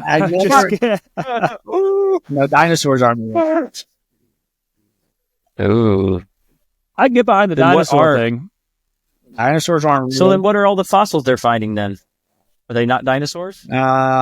So I've read that like 95% of dinosaur fossils that are in museums are actually 3D printed bones and artificially made things. So they're just finding random bones and teeth and stuff and then placing it to a dinosaur. Printing the rest of the skeleton or something like that. Printing the rest of it type of thing. I'm sure there's some type of form of creature that was different than what we have now, but again, I didn't do all the research to be 100% positive. I just convinced myself that it makes sense that dinosaurs weren't. See, I'm not a big fan of evolution, at least the theory of evolution. And so stuff like that I can kind of get behind because, you don't know how well the scientific method is doing when when archaeology or, whatever finds all these things. And it seems like people really think the dollar is king. And so they're willing to do whatever needs to be done in order to make money. And if the Smithsonian is an enormous organization and they've been searching the earth for how long? So why couldn't they be making that type of thing up, I guess would be the best way to put it, just to make some money. 3D printing dinosaur bones. There you go. So you know what? I said, there you go. There's one theory that Adams brought across the table that I actually might agree with. That's all we need to do. We need to have a one-off podcast where that's all we're talking about. We're like, okay, we're going to talk flat Earth and dinosaurs right now, and we're just going to go in all the details. We'll come prepared with all our research so we can have a good debate. It's going to be awesome, and I'll just be the mediator, trying to listen to both sides here. There you go. You don't want to be the mediator. You don't want to be in the room. Dude, I love being a mediator. I'd gladly listen to it. Okay, so next question. So what's something that you're learning about currently that you'd like to teach us? I'll go first. I'm learning homesteading right now. I guess would be the best way to put it. Just being self-sufficient, and I've spent coming up on 2 years now doing it. It started with chickens, just like everybody else does. And so we lay our own eggs, and right now we're kind of focused on creating our own compost with our chickens. We allow our chickens to scratch and churn up all of our compost essentially, and we're going to use the compost for gardening and things along those lines. And so, taking it one step at a time, because you could certainly get in over your head doing it. And my next venture is probably going to be honeybees, so we can have raw natural honey and eggs and use the bees as cross pollinators for the garden and everything. And having the garden is going to create more compost for the chickens to churn up, and it's a lot of fun. It's really a lot of fun, and it's highly recommended if you aren't traveling all the time to create a space to learn how to be self-sufficient some type of way, which, bringing it back to the beginning of the conversation, growing up, we didn't learn anything about that at all. And, I don't know that too many kids are exposed to it nowadays. I know my kids are, and they absolutely love it, because they get little baby chickens every once in a while and just think they're the cutest thing ever. But it's an awesome learning experience, and it helps you build a lot more confidence in your ability to take care of yourself in case something happens, which kind of seems to be more of a prevalent topic of conversation nowadays as well, too. Because if the world goes to crap, what are we going to do? If you've got your degree in computer science, that's not going to put food on the table for you. So that is true. That's awesome. So I've had a few friends that have actually been doing stuff like that, kind of that homesteading stuff. It's very interesting. I've never done it because I've always lived in an apartment, so they would probably frown up on me. Put a beehive back there on the back deck for them. So exactly. Like, Ricky, we got to talk to you. You got chickens running across the lawn here. Hey, it's okay. You want some eggs? Yeah, you want some eggs? There you go. Exactly. Lower my rent here. 2 dozen eggs a week. Yeah, nowadays for sure. That's another thing. Yeah. I sell my excess eggs as well, and so the demand has gone up quite a bit here in the recent weeks. And unfortunately, in the wintertime, your chickens, they don't lay as much as they do in the summertime, and so trying to keep up with it is hard. But you make a little bit of money, help to pay for food and stuff like that. So. But yeah, eggs are what, $8 a dozen? I mean, how much are they where you're at, Ricky? You know what? I had this conversation yesterday. I haven't been paying attention. So you just go in there and buy? I just buy eggs. All I know is like a few weeks ago, I was there. I was like, why are there no eggs left? And I grabbed and all that was left was free range, organic, like the highest priced ones that nobody wanted. I was like, well, that's a little expensive. I'll take those. And then I just been going to the store, just grabbing whatever and just getting them. And then everybody's like, price of eggs is crazy, right? It's like, I haven't even been looking. I've just been getting them. Uh-huh. So, I mean, it's a staple, so it makes sense. Everybody eats eggs. Well, they're $5 where I'm at, and I am very, very upset. And it's for the cheap ones. That's just their right. Of the mill. Because I remember the days when I could buy 60 eggs for $3.83, and now I have to spend $5 for a dozen. I mean, I remember $1.50. I feel like, or was it $2.50? They used to be cheap. Yes. So, what do you guys think the reason for that is? The chickens are dying. That's my thing I'm learning about. So, due to my new job, I work in the food industry. So there's a huge outbreak in a bunch of different viruses for chickens lately. Bird flu, is that what they're calling it? There's a bunch of different names for them. There's H2, like 3 of them. N2. Yeah, there's like 3 of them that have hit the chicken market really hard this year. So that's allowing them not to lay their eggs or making the eggs not suitable for going out, or they're just dying. Yeah. So there's a mass shortage essentially in chickens. It's not just the news. And Adam he experiences these people frequently, so he's a good source for knowledge on that specific subject for sure. Yeah. So that's true then. Like that's 100% what's going on. Oh yeah. Okay, because I've heard people say that, but I get skeptical on stuff like that sometimes. So that's why I actually wanted to say that, because I was curious what your inside scoop was. Yeah, So there's some yeah. viruses, and then like a while back there was like a shortage in like corn or feed. I don't know if it was just like a rough year for corn, but they weren't able to feed enough chickens, so that became the first shortage. And then now the price is just due to there not being as many chickens out there. Oh, interesting. Food definitely got more expensive, for sure. I just had to raise my price on the eggs. So Yeah, if I'm having to spend $5 and you're only charging 3, then yeah, I recently learned I was losing money. there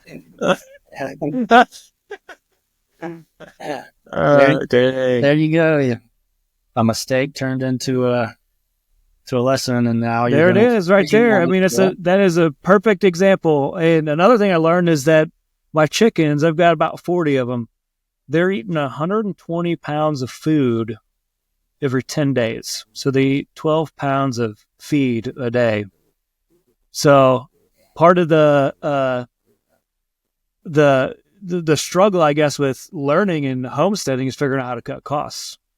And so, they're not pigs. You can't just feed them all your table scraps and expect it to be, healthy for them. And so you got to be selective with what you feed them. You don't want to feed them garbage either, because you want to have your organic eggs, and you don't want to advertise organic eggs of any sort if you're feeding them lunch meat for breakfast every morning. You know what I mean? And so figuring out ways to cut cost and make the chickens work for you, not against you. It's a learning experience, and it's just it's a lot of fun to learn how to do it too. And yeah, the chickens become your friends. Now I'm that weird chicken guy, essentially. Are they named? Do you have names for them? Oh yeah. Okay. We recently incubated our own eggs, and so we've got some roosters out there, and one in particular, his name is Pete, and Peter the cock, and he incubated. I mean, he's doing his thing all summer long, and we hatched 12 eggs from our own flock. So we didn't buy them anywhere. They're just organic flock grown eggs, and the kids named every single one of them. And so I don't really know what to do. Generally, that's the type of chicken that you would just want to butcher and eat, but the kids have grown fond of them, and so I can't just cut their heads off and feed them to them. Dang. So what are you going to do about a chicken dinner then? Are you going to go to the store and buy that? Right now, that's exactly what we're doing. We're buying frozen chicken. Well, we got 40 chickens out in the backyard. Yeah, that's a dangerous game to be naming all those chickens. But then we're gonna be doing a meat bird operation, because there's a difference between laying hens and meat chickens, and so we're going to be buying a decent size order of meat birds this year, and those aren't going to get named, and they're going to get butchered and eaten by us in the family and everybody who wants some too. So, wow, I didn't even know there was a difference between those two. They're all chickens. They all lay eggs, but there's certain breeds that can get larger quicker, and those are what you use for your meat birds. That's the Tyson chicken, which Adam will tell you all about too. That's what you're eating from the store. I'm just going to be doing it in the backyard over here. Got it. Okay. Well, Adam, what are you learning about currently? So the food industry is kind of what I'm learning about. So I have the fun job of going into these facilities and seeing how our food is manufactured and made. And I can tell you, if you've seen some type of horror story of food, I haven't been into everything, but I do a lot of the meat processing.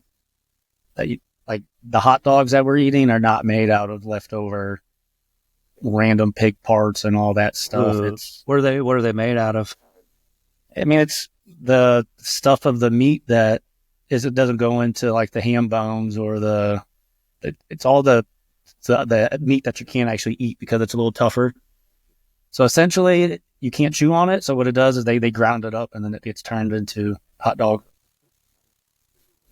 I mean, pig, beef, whatever. So it's not the horror stories you think it is. Like, I watched somebody the other day show a video of somebody making like lunch meat, and it was literally a bunch of powders and like some liquid, and then all of a sudden it turned into a giant tube of turkey.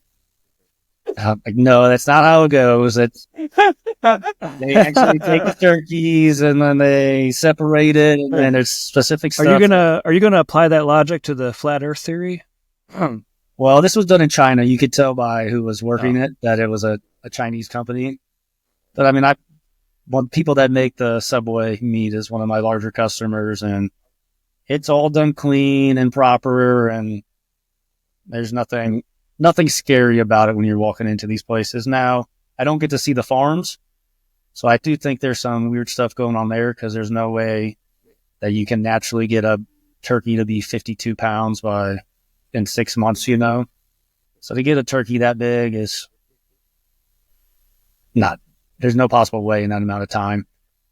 And that's why I think too, and the cool thing about the industry is just the sheer volume of stuff that happens. Like, my analogy that I use today is, just yesterday was the Super Bowl. Can you imagine how many chicken wings were consumed on the Super Bowl day?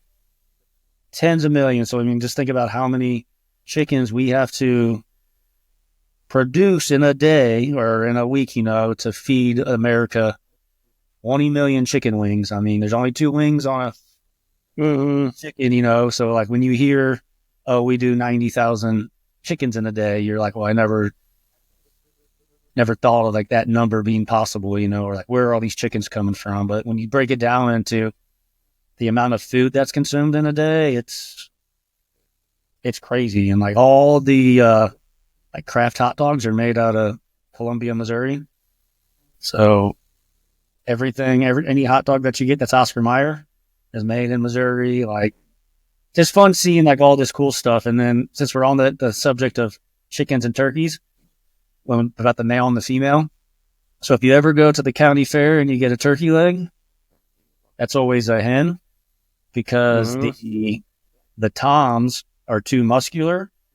So you couldn't eat a tom turkey leg off the bone, because it'd be too muscly and grizzly. So what they do is they take that, and that becomes the ground turkey that we eat, because once you grind it up, it's... So we must be eating hens for Thanksgiving too then, right? Yes. Anything that has the leg on it still would be a hen.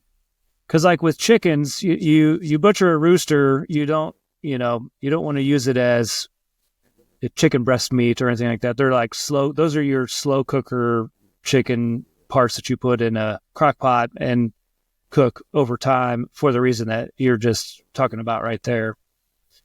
So turkeys aren't too dissimilar from it. No, they're just bigger.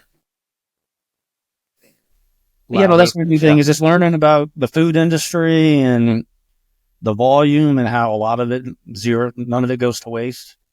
For example, like everything. So a lot of it too, like if you can't use like the muscles in the turkey or chicken, it actually gets shipped off to pet food companies, and they make them into the dog treats, like those little spiral dog treats that your dog eats and stuff. So now your animals are eating real chickens and stuff, so you don't have to worry about your dog eating some type of processed junk. It's actually something that came from a bird.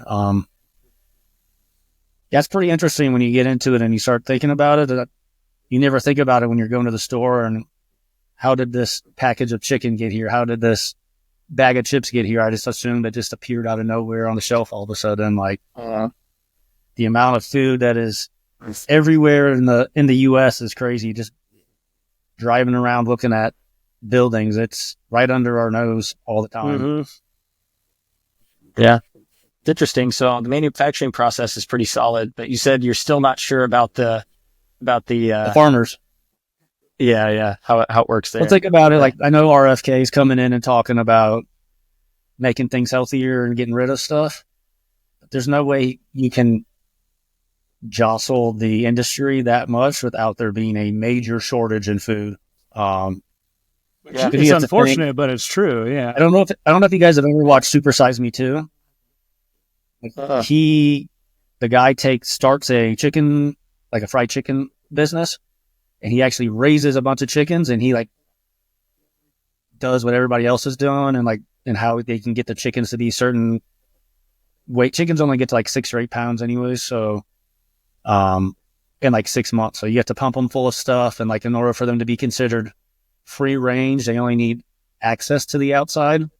So what he does is he takes chicken wire and just puts like a little wrap around. Is that an FDA thing? Did FDA make those guidelines? Well, in order for it to say free range, Right. to label it that way, that's his loophole. So they can go outside, but it's only a foot outside of the barn, but they have access to go outside if they wanted to. Right. They stick their head out.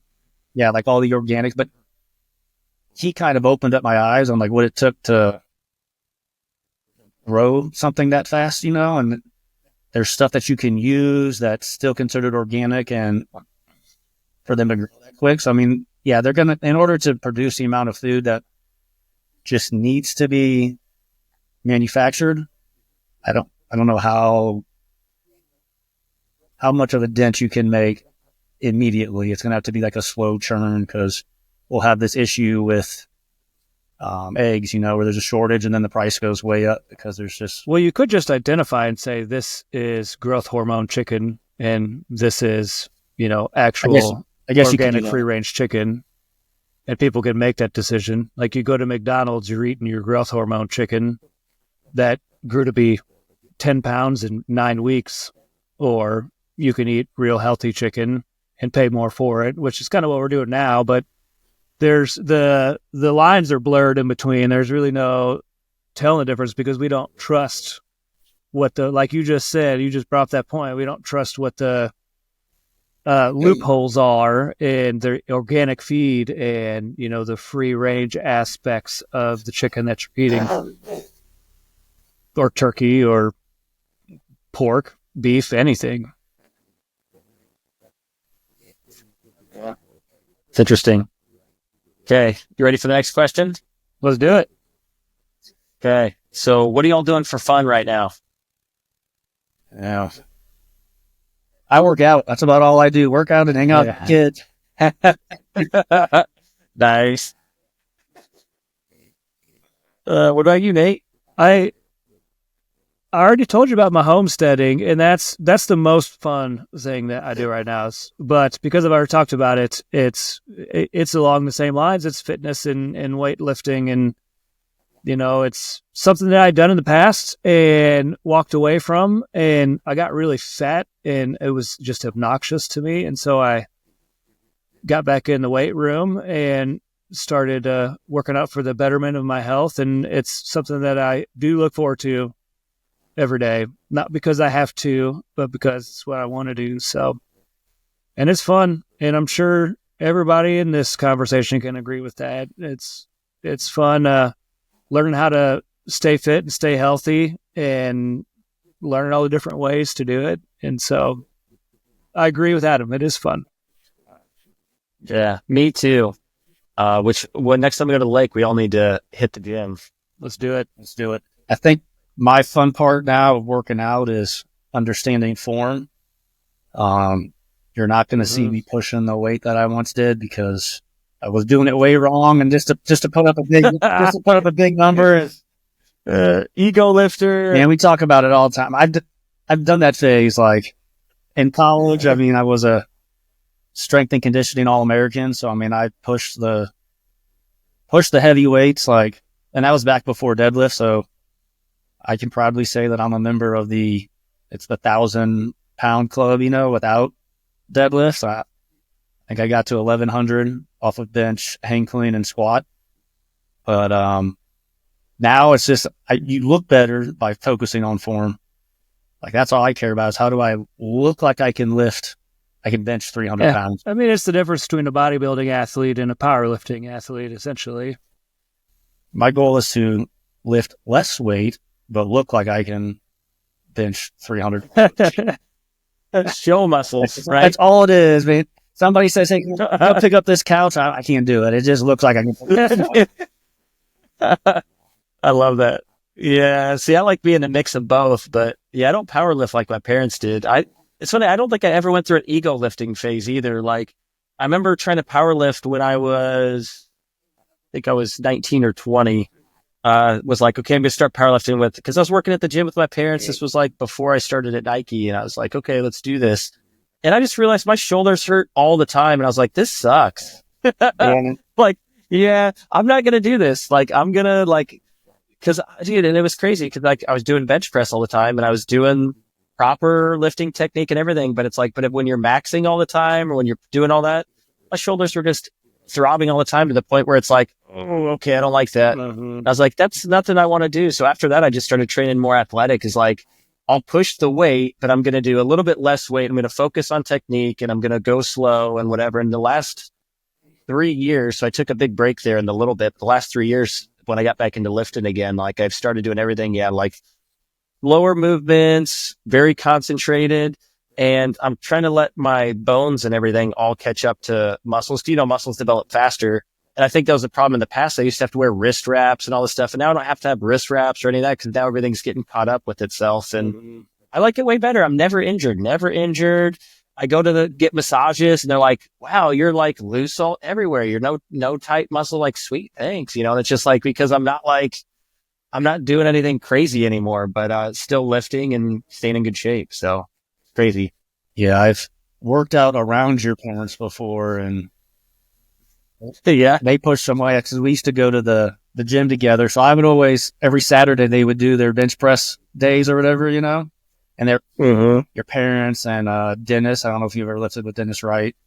Yep. And then Rick Streb was there, and there's some other guys that were there regularly. So I would go work out before them, and then just sit there and watch them. Honestly, I would watch your mom bench more than I could. So then that pushed me to want to be stronger because she's over there repping out like 275 or something. And I'm like, I can't even bench 225. And she's making 275 look easy. It might have been way more than that. This was years ago. So I apologize if I low on that weight. No, that's pretty accurate. Yeah. Her biggest lift in a meet was 303, which is crazy. But yeah, like, I don't know. My parents, it's just what they love, man. Like, they liked powerlifting and they just stuck with it even through the pains and aches. And I'm just like, I'm just not feeling that. Like, I love working out, but I don't care how much I lift, to be real with you. So yeah, that group was monsters. I know. But they hold a couple of world records, don't they? Or records for their. They do. Yeah. My mom's is some record. I'm not sure what record, but my dad, I think he still technically has the record, the biggest bench press for over 50 years old, with 864, I think. Yeah, which is, how do you bench press 800 pounds? That's wild.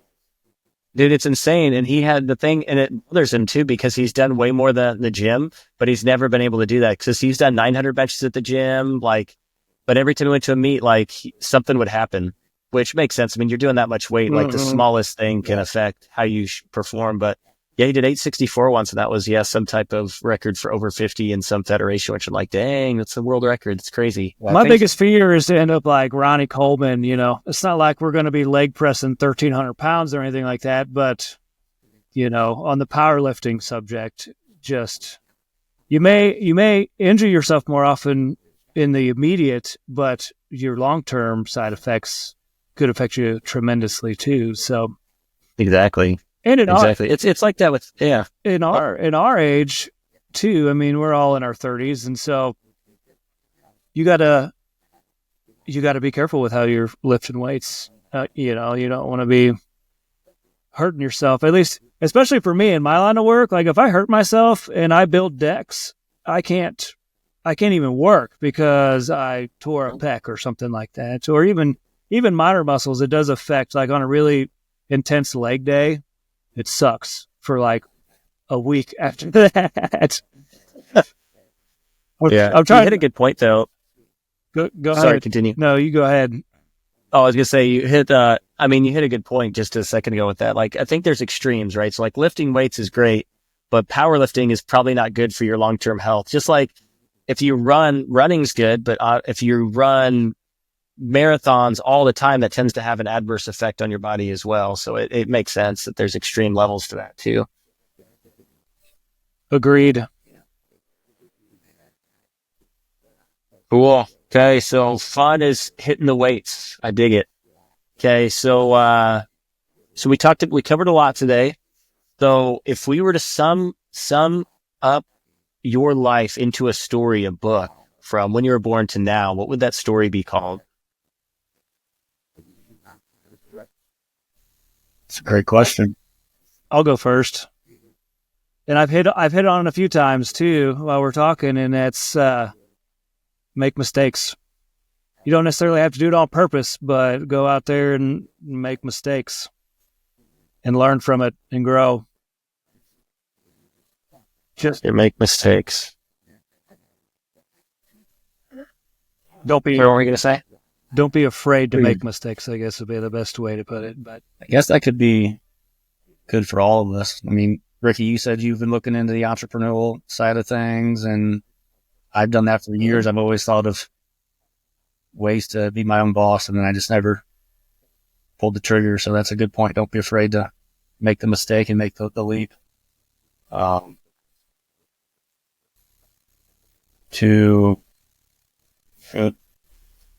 For my book,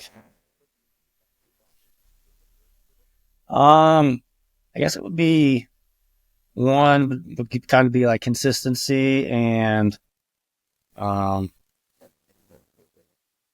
stay positive, because life's going to give you ups and downs, you know. How do you get through those? Because it's going to happen. So, like, for example, Nathan's about to have a baby. So the consistency part for him, because I know it when I've had kids, my gym time went way down and I lost a bunch of weight, got smaller because I didn't have the time to go to the gym, you know. But how do you get back on the horse and stay consistent once you get that to the point where they don't need as much attention, you know, day in and day out or every hour. Yeah. And then when you go through a down, like, how do you bounce back? How do you stay consistent because something negative happened and keep pushing forward? So I don't really know what the title would be. Probably how to eat a 27-inch sandwich would be the title. I mean, talk about consistency and bouncing back. So the title's how to eat a 27-inch sub. Is that what you just said? yeah. Okay. Put that on the title of the podcast too. Okay. So this is the tricky part. So, well, here, hold on. Let's see. Let me write this down before. Hold on.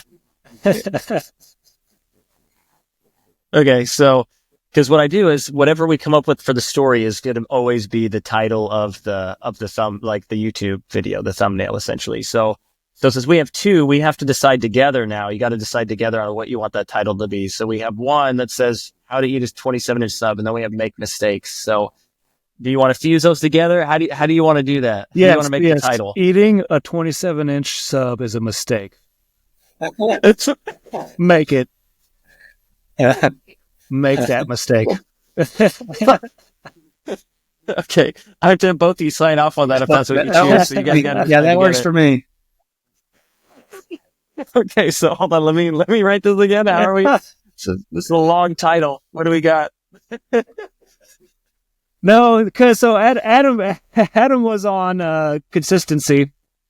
You know, consistency and making mistakes. You know, I think those are two. Those are two hard things to blend together, I guess, for a specific title.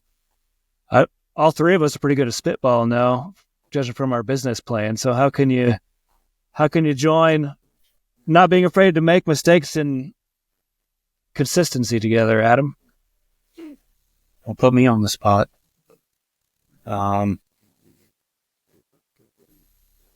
Consistently make mistakes.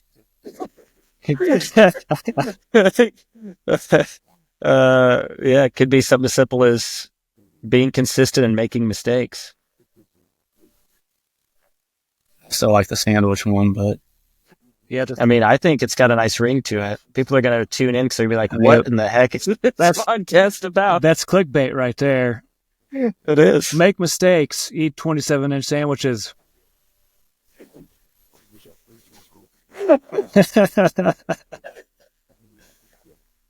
That or everyone would be like, what the hell is this? I don't really want to watch that.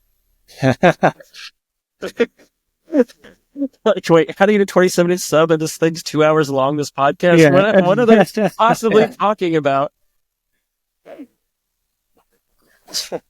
But no, I mean, we hit on family, we hit on mistakes that we made, and misfortunes, I suppose, that we've had all three of us really growing up into our adult years now, and so I don't know. I'm throwing the. You can just call it make mistakes or something like that, or making mistakes in the 27-inch sub. The 27-inch sub mistake. Mistakes and 20. it was not a mistake. Mistakes and sandwiches. It wasn't a mistake.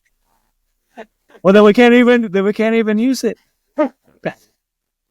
Mistakes and sandwiches. There you go. That sounds ridiculous. That sounds absolutely ridiculous. Sorry, I'm looking at synonyms on Google for the words that we're talking about right now. We should put into Chat GPT. AI. Yeah, AI. You're going to get a whole job description after that. Hey, all I had to do is say, hey, write me a job description for, hey, what did I end up putting? I can't remember, some type of job. I can't remember. Yeah, and it spit it out. I was like, dang, okay, there we go. Perfect. Copy, send. Keep pushing. And that can be weight and That sounds weight. and mistakes, and consistency. And having kids. Yeah. Keep pushing, and it goes through also eating a 27-inch sandwich. It's Because really once you get 16 in, it tests push that one in. What you think? I said because you really got to push that one in. 27-inch sandwich. What's funny is I'm technically an author. I created a journal, and I call it the Quantum Notebook. And it's just a journal where you create an alter ego.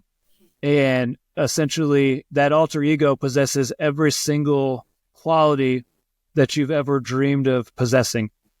I stole this idea from a guy named Charlie Rocket, if anybody ever wants to find him. But I think it's powerful. I think people could use it too. And so you take that alter ego and everything that alter ego possesses, and you record it in your journal. Every day you're writing in this journal, and you're figuring out where you're making your mistakes and why you aren't being that person, because this is your ideal person, right? And so change is necessary, because you almost certainly wouldn't have this journal unless you weren't already your ideal person. And so, and also on a little side note, my pen name, I made a pen name, and his name is Constable Nocious. I was playing Harry Potter video games that night, and so I gave myself a Harry Potter name for some reason. But I don't know if that helps our title at all. But it's everything. It's everything that I've been talking about, because that's what I'm doing with my life, is I'm defining all these things. It's an ever changing and an ever evolving thing, I guess, for lack of better terms. But that's why you make those mistakes. That's why you eat that 27-inch sub, because that's what you wrote down in your quantum notebook too, maybe because you want to have 900 grams of protein in one sitting. But that's just, I don't know, spitballing again for more ideas. That's the change and the mistakes and stuff that I've been talking about this whole time. Well, I like that. That's a really good. I mean, that's cool. So I've heard different takes on that, like being the hero of your own story type thing, and kind of creating that story of what you want to be. And the thing is, too, is you hit a sweet point there that I really like, is that making mistakes and all that stuff, like that's the stuff you want to see. Like, would you read a story if there was no struggle? Mm-hmm. Like, you wouldn't. It would be the most boring story ever if you just read a story like everything was good. The end. Like, that sucks. Imagine a perfect world where nothing wrong ever happens. It just would be boring. You got to boring. Exactly. Yeah, I like that. Okay, so the Quantum Journal, is that the name of the thumbnail? The Quantum Notebook. The Quantum Notebook. Yeah, is making quantum mistakes. For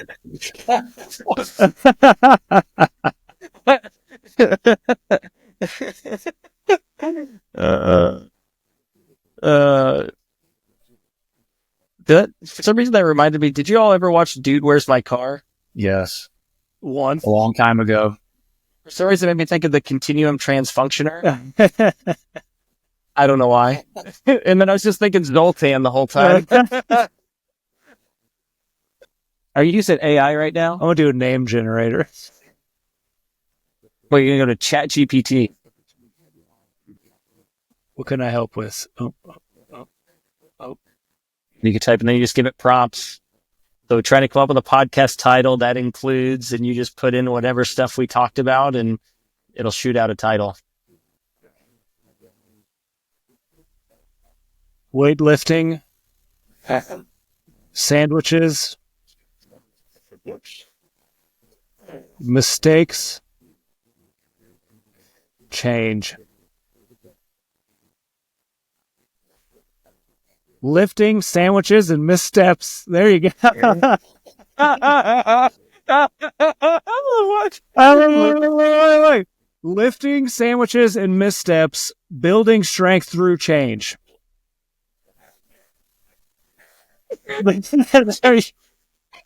You gotta fucking do it now. Oh, excuse my language. Sorry.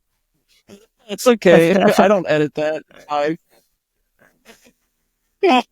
So, hold on. I assume there's a comma between lifting and sandwiches, right? Lifting, comma, sandwiches, and missteps, colon, building strength through change. Okay, because I was laughing. I just thought about lifting sandwiches, and that made me laugh. Lifting sandwiches and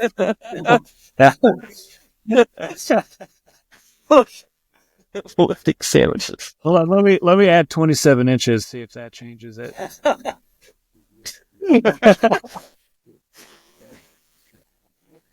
Okay. Is that game? Is that what we're doing? Yes. Do it. Okay. Deal. Lifting sandwiches and missteps. Okay. I dig it. Building strength through change. All right. What's next? Okay. So now, let's see. This is the part of the episode where you get to share with the audience anything you want. So you just take this time. So if you want to promote your business, tell people where they can find you, whatever. This is kind of like your 15 minutes of fame. So if you decide to take it. I'll go first. I'm on Facebook and Instagram, but I don't post anything. I just watch everybody else and like things. So if you want to follow me, you can follow me at Adam Otto on both Instagram and Facebook. Is that really your username? Just Adam Otto? Well, I think it's Adam5Otto5 on Instagram. Okay. So what about for the single ladies out there? Where can they find you? I was going to say. Hey, Facebook and Instagram, or just hop in my DMs. In your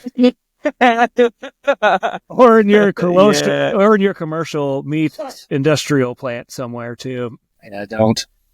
Yeah, just reach out on Facebook. Message me. There we go.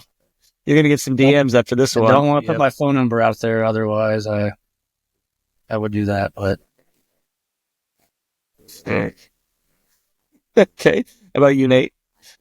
I'm going to lean on my chickens. I got a Facebook page. I call our homestead the 100-acre farmstead. You know, like It's named after the 100-Acre Wood from Winnie the Pooh. Sounds kind of corny, but I love it. And 100-Acre Farmstead has its own page. I post videos about what I'm doing with the chickens and just random little tidbits and stuff on there. And so I really want people to follow my journey, and I want people to go on this journey with me too. And so I always promote people to follow that page and talk to me if they ever have questions, if they want to start with chickens or anything like that. I'm happy to help out with that, and we can all learn and grow together. And it's all about the journey, and that's really what I want. It's also on Instagram, but I pay more attention to Facebook too. Anyway, so 100-Acre Farmstead. Sick. Okay. Anything else, or is that it? Well, I have to do all the plugs. We got Pro Networks right here. And so I build decks. I got my recent hoodies for this winter were ask about our decks across the back of the hoodie, and instead of the E, I put an asterisk so that people can guess what that last word is. D asterisk CKS. I get a lot of comments on it, and I feel like I don't know if it gives me the type of exposure that I necessarily want, but I still get a lot of people that talk to me about it. But yeah, I need one of those hoodies for my dating profile picture. There you go. Or for our side project we're all doing. Yeah, that's right. I've already got the merch. Don't worry about it. Nice. But yep, I got Pro Deck Works too. Like I said, I'm kind of releasing the grip on my other company. It's called True Evo Home Services, and I'm going to start focusing on the farmstead and the decks a lot more frequently. And so I'm perfectly happy letting True Evo kind of fall by the wayside while I continue to grow the other two ventures in my life, and those are the two important ones to me right now. So cool. And just to clarify, what's the radius you'll do deck work? Just so people know the location. The lake area, you guys know as well as I do, the lake stretches for an hour past my house. And so, I work in all the surrounding areas, Sunrise Beach, Gravelwood Mills. I'll go out to Versailles even as well too. But if there's anybody from the Lake of the Ozarks area that needs any deck repairs or, new deck builds and really anything in between, I'm more than happy to help you out. Sweet. Okay, so now we're to the last part of the podcast. So what we do is we have the guest previous to you create a question for you all, and then you get to create a question for the next guest, okay? This will be on the spot. So this question is, what's on your bucket list of places you'd like to go? Oh. Mine is New Zealand. Why? So my best friend is actually from New Zealand.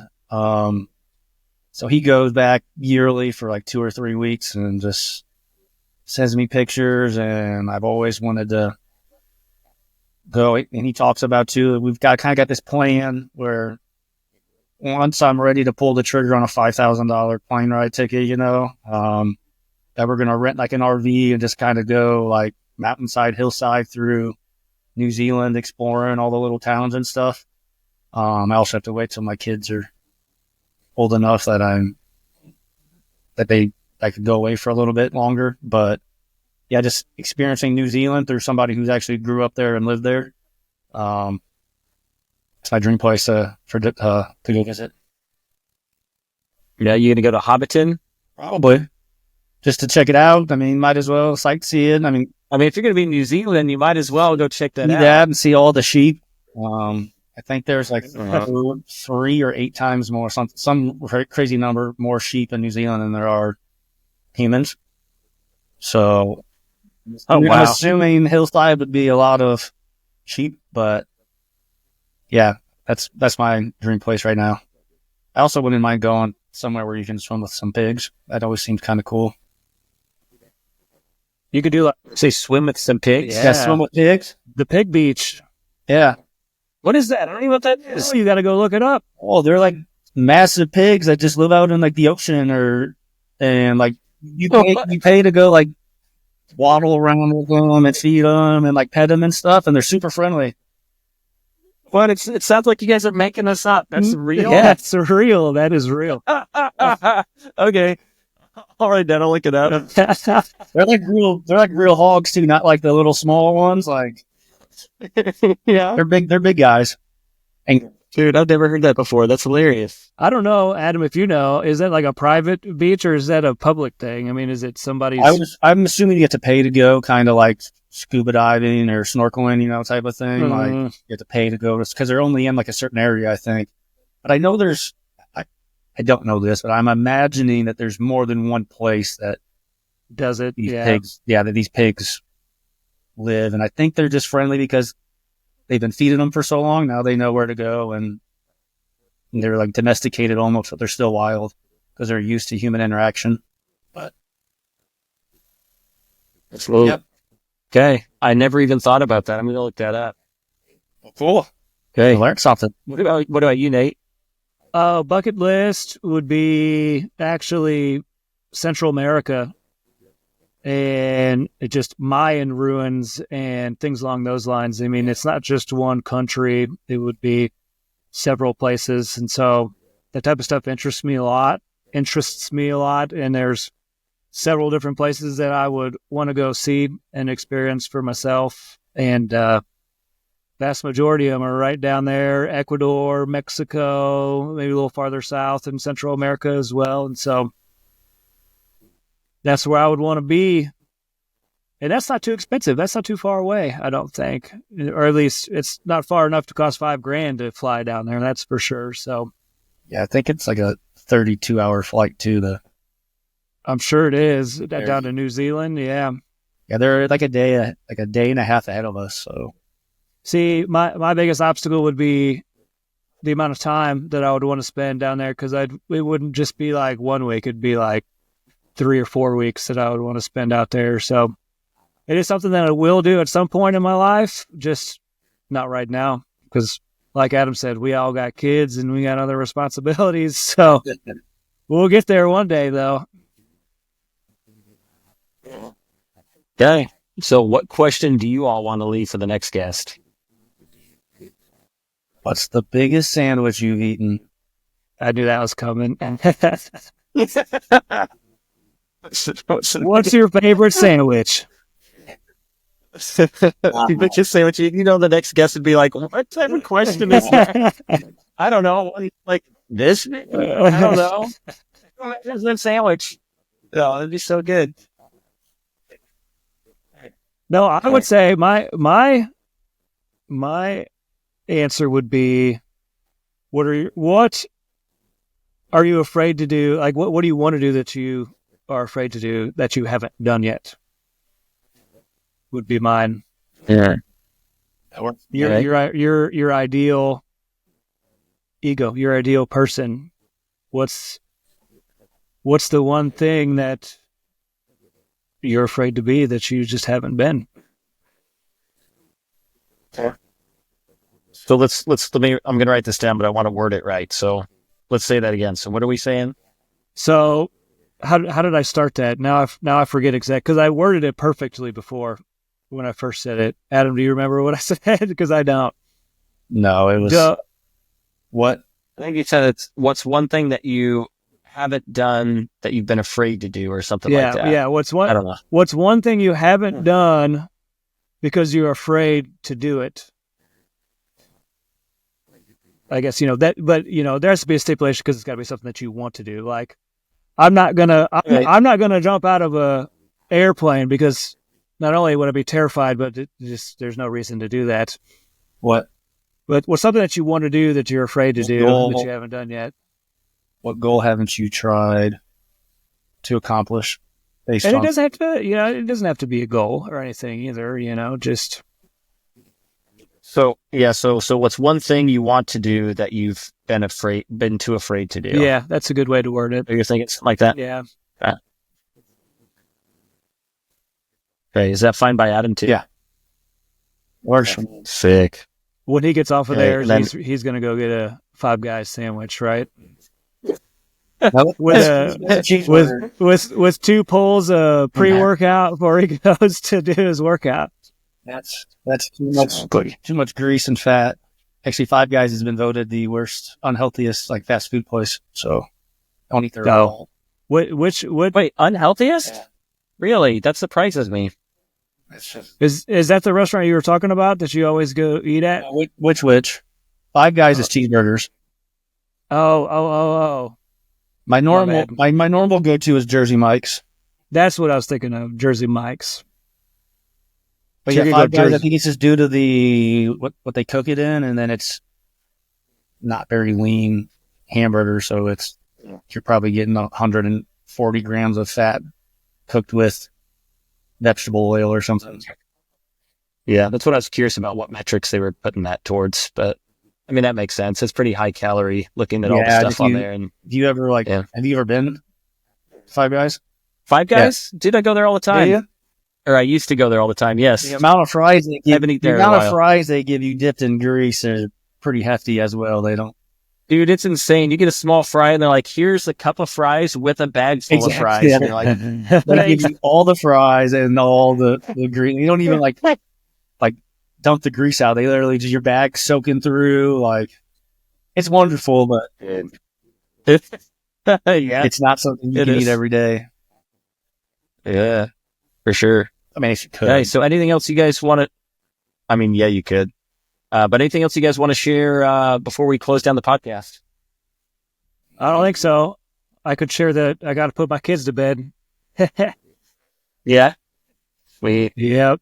Got to go herd the kids and get them in bed. So I just I'm going to gotta. hop off of I just here. gotta go look at my DMs. So You got, well, this isn't live. Yeah, You'll wait have till to wait just a little bit. Wait till Friday. You have to wait till Well, Friday. I posted it live. I've been recording on You've Facebook. been This is recording live it. streamed. Facebook Live. Yeah, exactly.